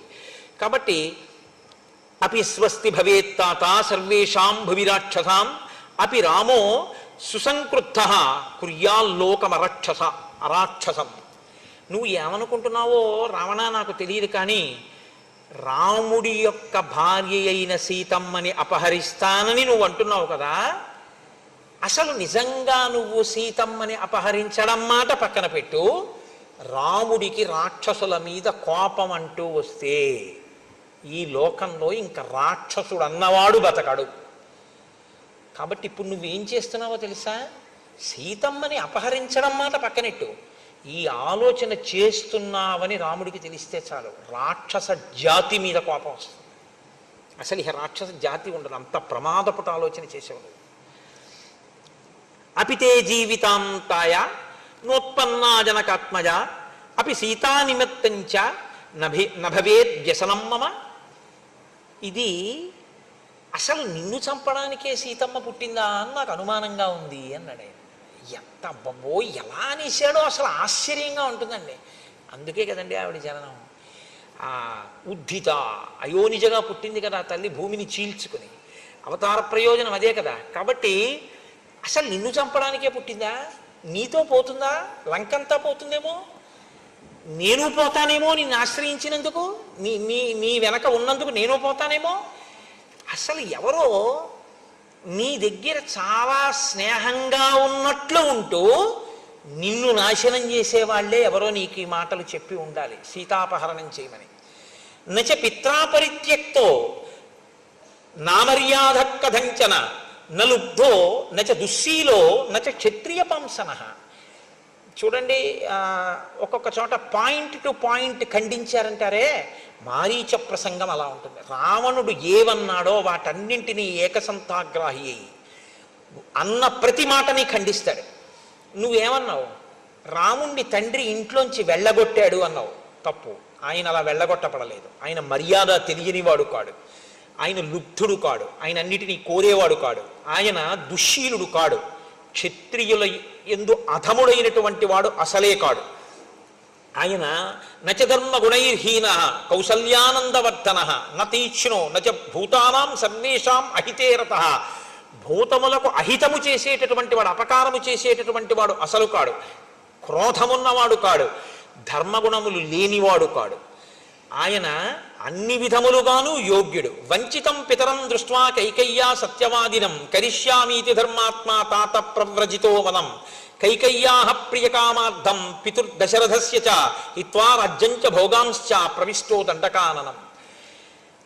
రాముని తండ్రి అయిన దశరథ మహారాజు గారిని కైకమ్మ వరములనేటటువంటి మిషని అడ్డుపెట్టి వంచి ఆయన దగ్గర 2 వరములను పుచ్చుకుంటే ఇచ్చినటువంటి దశరథ మహారాజు గారు సత్యమునందు నిలబడితే తప్ప ఊర్ధలోకములు పొందలేడని తండ్రిని సత్యమునందు నిలబెట్టడం కోసం తనంత తానుగా పితృవాక్య పరిపాలకుడై 14 సంవత్సరముల అరణ్యవాసం చెయ్యడం కోసమని బయలుదేరి వచ్చినటువంటి మహాత్ముడు రాముడు. నువ్వు దాన్ని మార్చి చెప్తున్నావు, తండ్రి వెళ్ళగొట్టాడని. తండ్రి వెళ్ళగొట్టలేదు.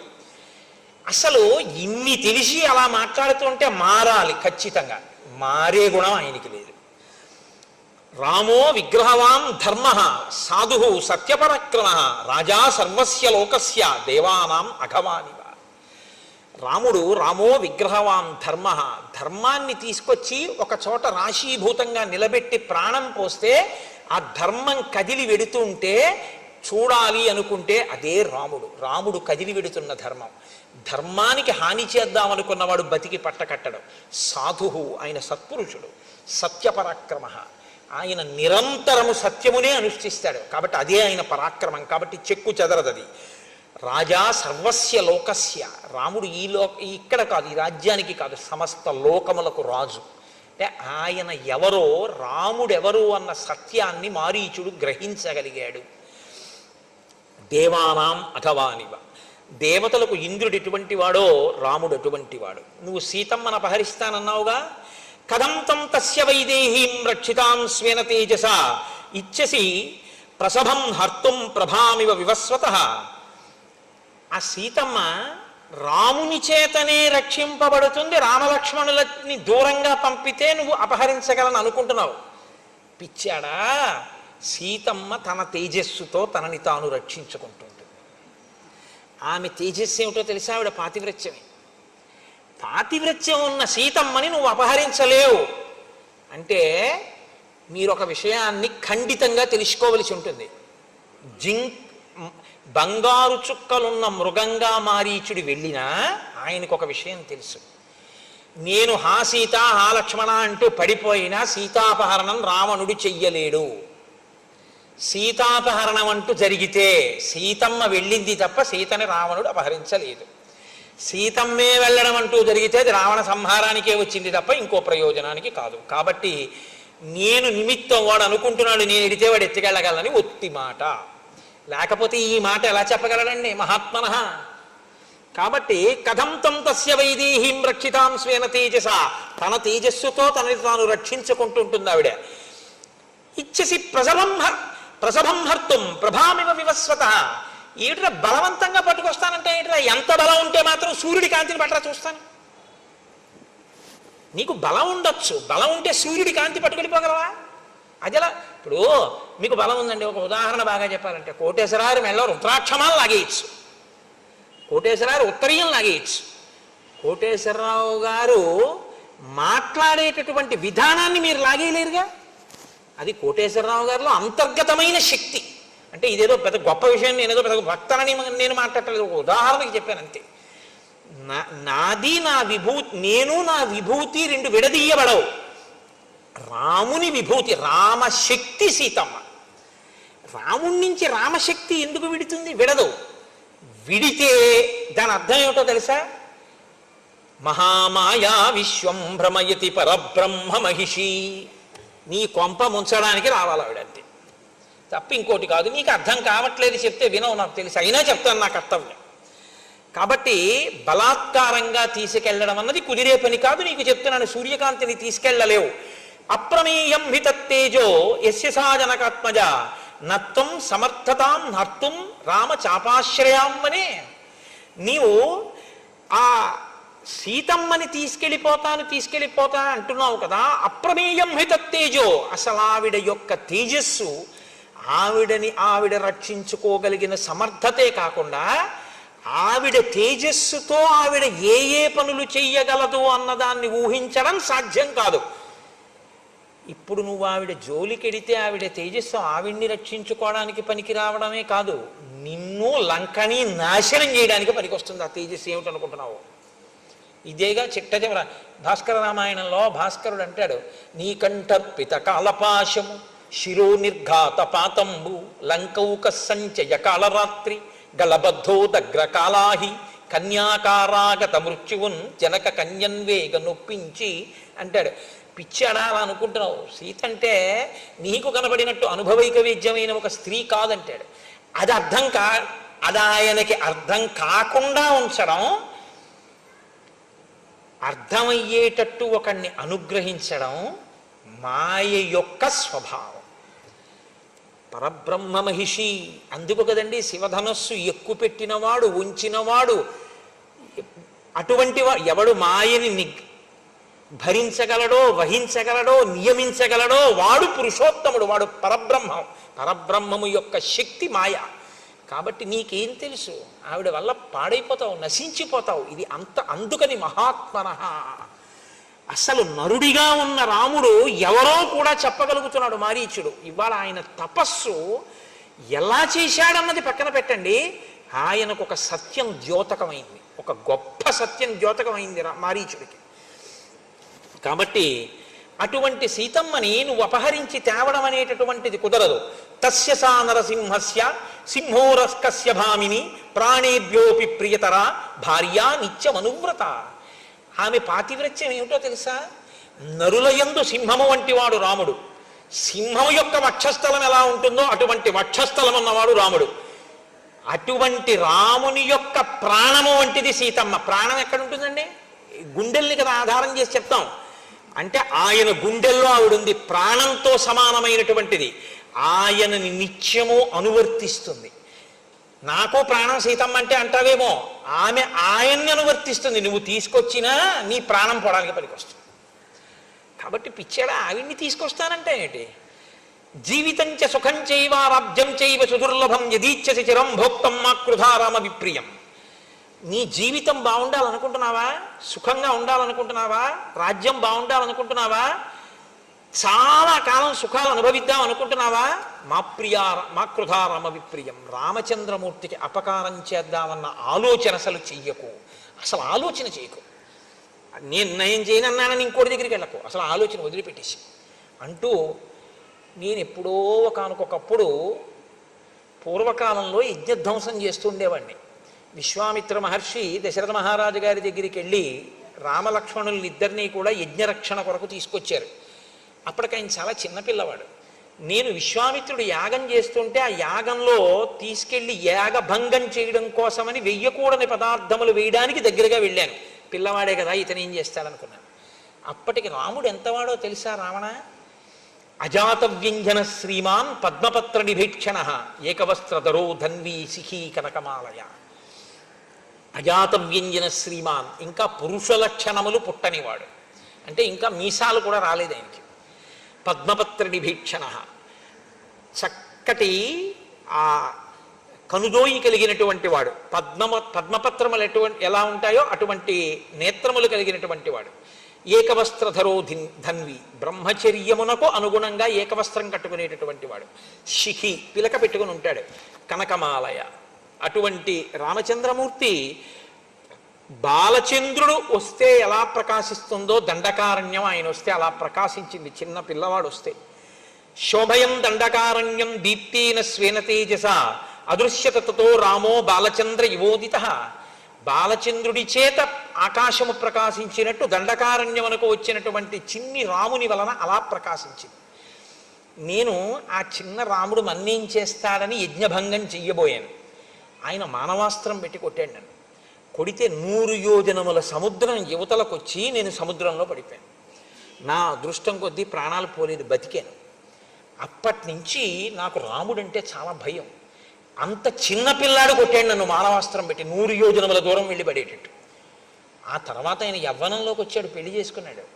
ఆయన చాలామంది ఋషుల్ని సేవించాడు, అగస్త్యాది మహర్షుల్ని సేవించాడు. ఇప్పటికి ఆయన దగ్గర ఇంత శస్త్రాస్త్ర సంపద ఉందో. అప్పుడే ఎలా ఉన్నాడంటే ఇప్పుడు ఆయన దగ్గరికి ఎవడెడతాడరా? ఆయన జోలికి వెళ్ళడం ఏమిట్రా? ఎంత సత్యం మాట్లాడుతున్నాడండి. రాముని యొక్క ఎదుగుదలని బాగా తెలుసుకున్నవాడు మారీచుడు. రాముడి గురించి ఏమీ తెలియకుండా ఆయనంత వాడంటున్నటువంటి వాడు రావణాసుడు. అంటూ ఆయన అన్నాడు, హమ్య ప్రాసాద సంబంధాం నానారత్న విభూషితాం ద్రక్షచిత్తం పురీం లంకాం వినష్టాం మైథిలీకృతే. నువ్వే కాని సీతమ్మని తీసుకొచ్చే ప్రయత్నం చేశావో, అనేకమైన ప్రాసాదములతో ఇరుగ్గా ఉండేటటువంటి లంక, అంటే ఐశ్వర్యంతో అంత శోభిల్లుతున్న లంక, అంత సంతోషంగా భోగమనుభవిస్తున్న లంకావాసులు అందరూ నశించిపోతారు. రావణ పరదారాభిమర్శాత్ నాణ్యత్ పాపతరం మహత్ ప్రమదానాం సహస్రాణి తవ రాజం పరిగ్రహ. అన్య స్త్రీని కోరుకున్నటువంటి వాడు, పరుల భార్యని కోరుకున్నవాడు జీవితంలో వృద్ధిలోకి వచ్చి బతికి బట్ట కట్టినట్టు లోకంలో ఇప్పటి వరకు లేదు. ఒకటి గుర్తుపెట్టుకోండి, లోకంలో అన్నిటికన్నా కష్టం ఏమిటో తెలుసా అండి? చాలా చాలా కష్టం ఏమిటో తెలుసా? చచ్చిపోవడం. అందుకే మనం పూజ చేస్తే అనాయాసేన మరణం వినా దైన్యేన జీవితం అని అడుగుతారు. ఈశ్వరుడు ఏం చేస్తాడంటే, అందుకు కదండి సనాతన ధర్మంలో మృత్యువు దేవత అయింది, మృత్యుదేవత అంటారు. ఆవిడ తీసుకోలేదనుకోండి, ఆవిడ నేను పట్టుకెళ్ళనండి అప్పుడేందనుకోండి, అయిపోయిందే వాడి పని.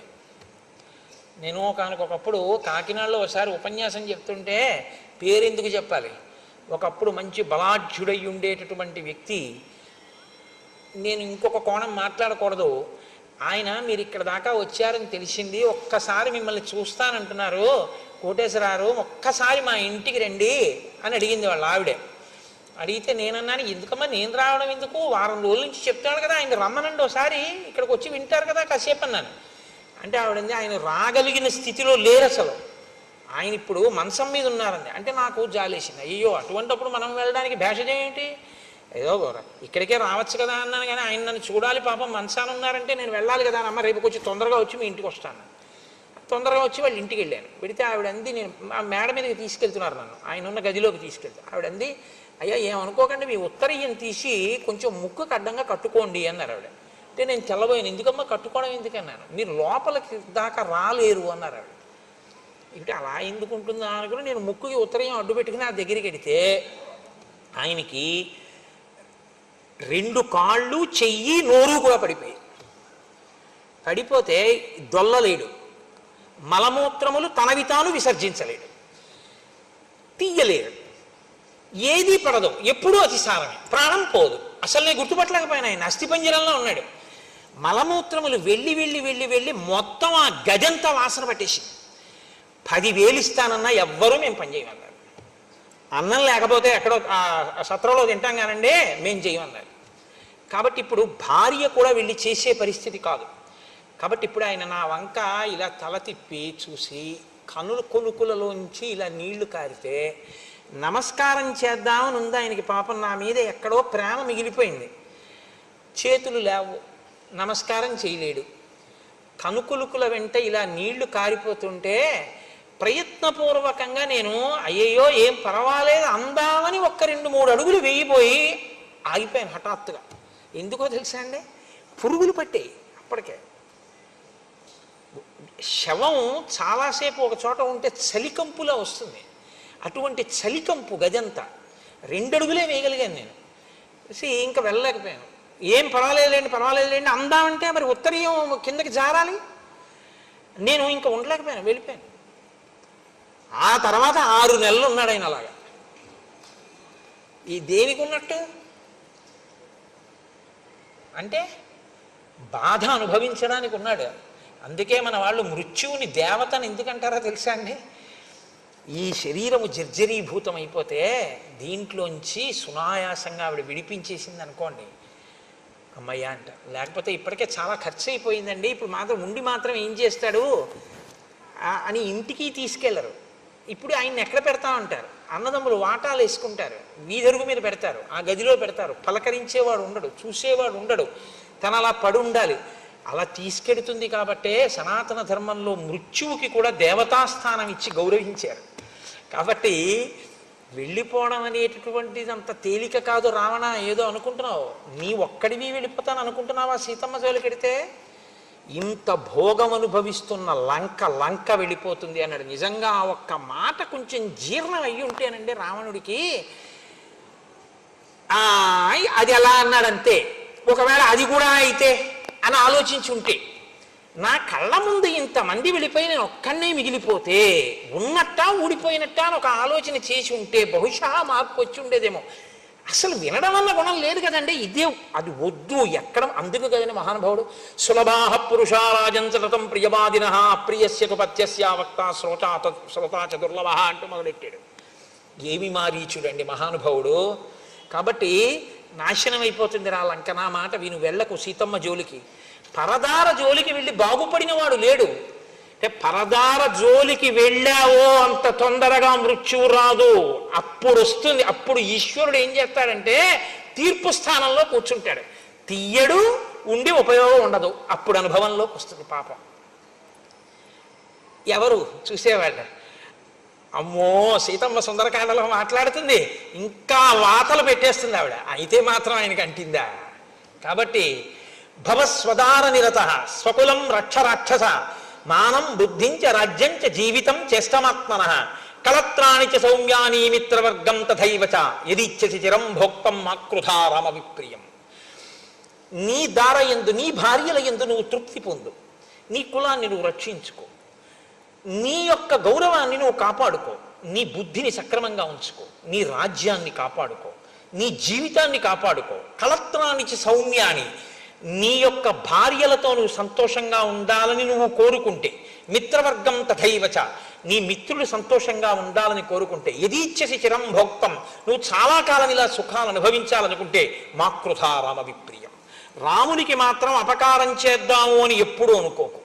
నేను ఒకప్పుడు మృగరూపాన్ని దాల్చి ఇంకొక ఇద్దరు మిత్రులతో కలిసి రాముడు అరణ్యవాసం చేస్తుండగా వెళ్ళాను. రాముడు కూర్చుని ఉన్నాడు. అప్పుడు నేను అనుకున్నాను, ఇప్పుడు తాపసి కందమూలాలు తింటున్నాడు, చాలా కాలమైంది కదా, అప్పుడు మానవాస్త్రం పెట్టి కొట్టాడని గుర్తు తెచ్చుకుని ఒక క్రూర మృగం రూపంలో ఉన్నాను కాబట్టి ఇప్పుడు నన్ను ఏం చెయ్యగలడని రాముడి మీదకి పరిగెత్తాను. తాపసం నియతాహారం సర్వభూత హితేరతం సోహం వనగతం రామం పరిభూయ మహాబలం. ఆయన బలాన్ని తిరస్కరించి ఆయన మీదకి మృగరూపంలో పరిగెత్తాను. తాపసోయమితి జ్ఞాత్వా పూర్వవైరమనుస్మరం. అప్పుడు నన్ను అస్త్రం పెట్టి కొట్టినటువంటి విషయం నా జ్ఞాపకంలో ఉంది. ఇప్పుడు ప్రతీకారం తీర్చుకుందామని వెళ్ళాను. అభ్యదానం హి సంక్రుద్ధ తీక్ష్ణశృంగో మృగాకృతి. నేను వాడి అయిన కొమ్ములతో మృగరూపంలో ఉన్నానప్పుడు. జింఘాసుర కృత ప్రజ్ఞ తం ప్రహారమనుస్మరన్. పూర్వపు దెబ్బ స్మరించి ఇప్పుడు రాముణ్ణి చంపుదామని వెళ్ళాను. ఆయన ఏం చేశాడంటే వాడి అయినటువంటి బాణములను ఎక్కుపెట్టి ప్రయోగించాడు. నాతో వచ్చినటువంటి వాళ్ళు అక్కడే ఆ బాణపు దెబ్బ గుండెల్ని చీల్చి చంపేసింది. నేను అటు ఇటు తిరిగి ఆ బాణపు దెబ్బ తప్పుకుని పారిపోయించాను. బాణం నాకు తగలలేదు, కానీ ఇహ ప్రవ్రాజితో యుక్త తాపసోహం సమాహిత. ఆ రోజు పారిపోయి వచ్చిన వాడిని అప్పటి నుంచి ఓ పర్ణశాల కట్టుకుని తపస్సు చేయడం మొదలెట్టాను. ఇహ బయటికి వెళ్ళటలేదు. ఎందుకు వెళ్ళటం లేదంటావేమో, వృక్షే వృక్షే చ పశ్యామి చీర కృష్ణాజినాంబరం గృహీత ధనుషం రామం పాశహస్తం ఇవాంతకం. నేను ఎక్కడికన్నా బయటికి వెళ్ళాననుకో, వృక్షే వృక్షే చ పశ్యామి చీర కృష్ణాజినాంబరం, ఇలా తలెత్తి చూస్తే ఏ చెట్టు మీద ఏ కొమ్మ మీద చూసినా సరే నారచీర కట్టుకుని చేతిలో ధనస్సు పట్టుకుని రాముడు కనబడుతూ ఉంటాడు. ఎన్ని చోట్లని పరిగెత్తను, ఎక్కడికి పరిగెత్తినా రాముడే కనబడుతూ ఉంటాడు. అంటే ఆయన భయంతో ఈ స్థితిని పొందిన ఆయనకి మాత్రం రామదర్శనం అవుతోంది. ప్రతి చోట రాముడే కనపడుతున్నాడు. వనం కనపడటం లేదు, రాముడు కనపడుతున్నాడు. విశ్వం కనపడలేదు, విశ్వనాథుడు కనపడినట్టు.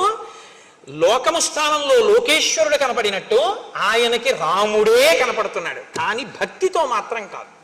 కాబట్టి ఇహ నాకు వృక్షే వృక్షే చ పశ్యామి చీరకృష్ణాజినాంబరం గృహీత ధనుషం రామం పాశహస్తమివాంతకం.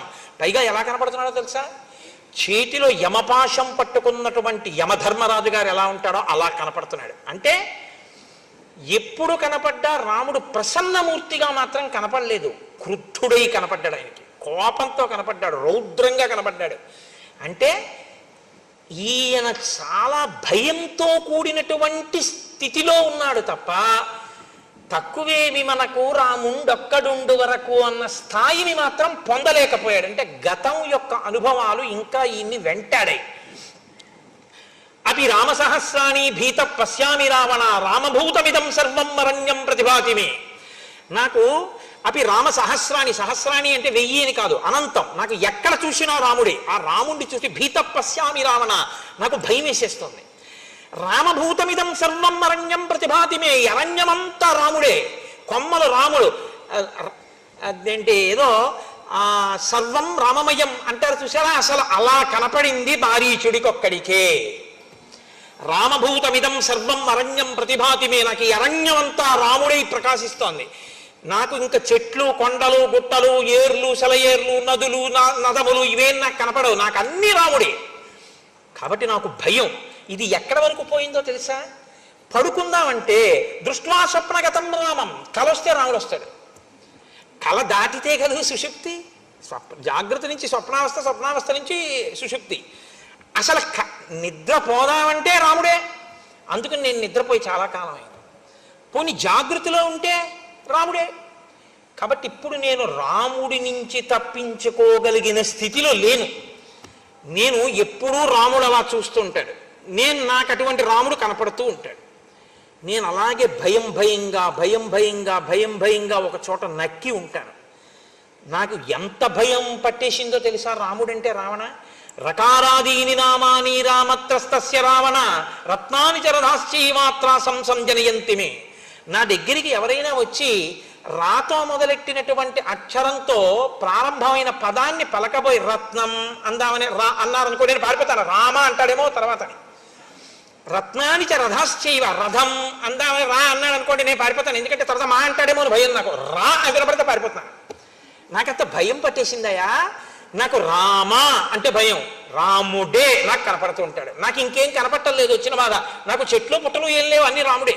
అది ఎలా పాశహస్తమివాంతకం, చంపేసేటటువంటి యముడిలో కనపడుతూ ఉంటాడు నాకు. కాబట్టి అయినా నేను తెలియక అడుగుతాను, రావణ మీ చెల్లెలు ముక్కు చెవులు కోసేశారు, ఖరదూషణాదుల్ని చంపేశాడు, ఉత్తిని చంపేశాడని చెప్పావు కదా, ఏ పని లేకుండా చంపేశాడన్నా నేను చెప్పనా యథార్థం ఏమిటో?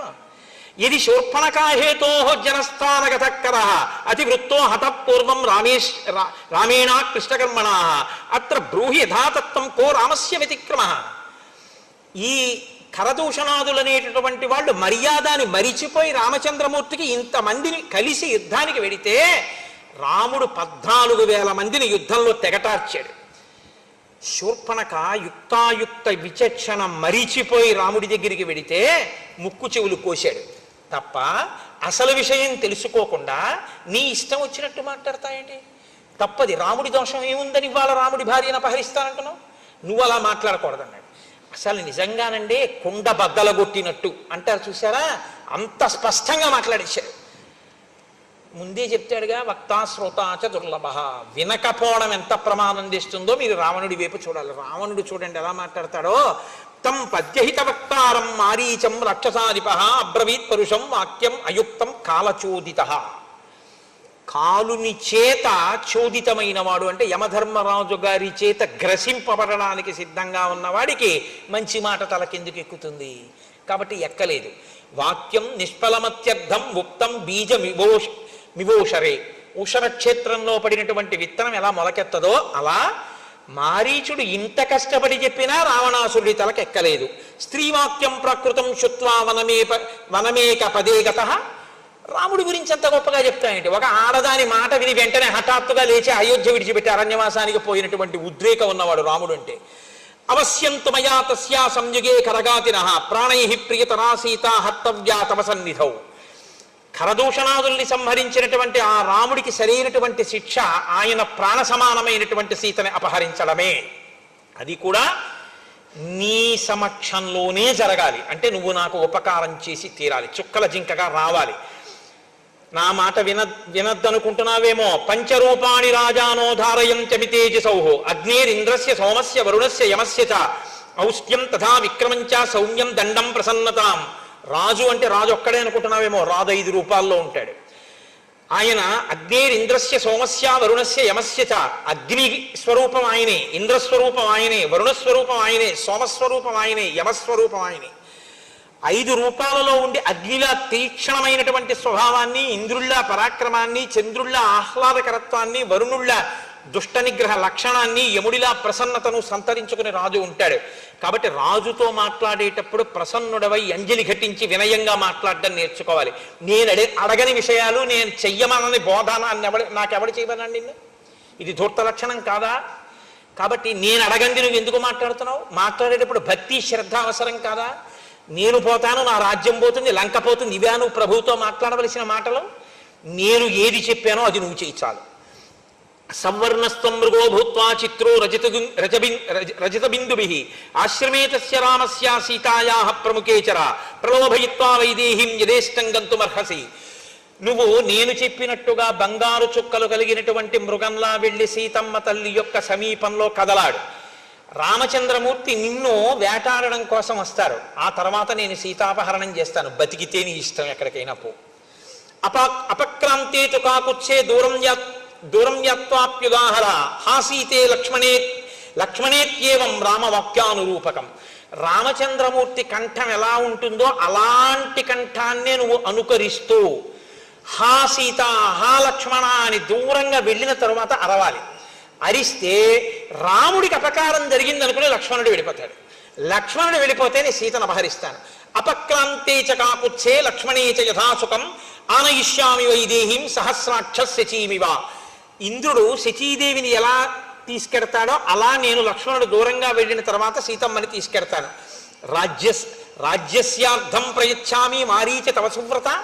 నువ్వు ఈ పని కాని చేసి పెడితే నీకు రాజ్యంలో సగభాగం ఇచ్చేస్తాను అని రావణుడు మాట్లాడడం అంటే ఎలా ఉంటుందో చూడండి. మాట విననివాడు మాట్లాడడం అంటే ఎలా ఉంటుందో అద్భుతం. రావణుడి నోటి వెంట వచ్చినటువంటి ఈ మాటని వాల్మీకి మహర్షి మనకు అందించడం.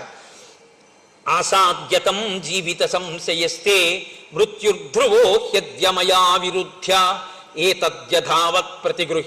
ఆ సీత హా లక్ష్మణ అన్నాక లక్ష్మణుడు వెళ్ళిపోయాడు అనుకో, నువ్వు చచ్చిపోవాలని నేను ఎందుకు కోరుకుంటాను? సీతమ్మను అపహరించి తీసుకెళ్ళిపోతాను, పైగా బతికున్న నీకు అర్ధరాజ్యం ఇస్తాను. నువ్వు నీ చెప్పిన పని చెయ్యనన్నావు అనుకో, ఇప్పుడే చంపేస్తాను.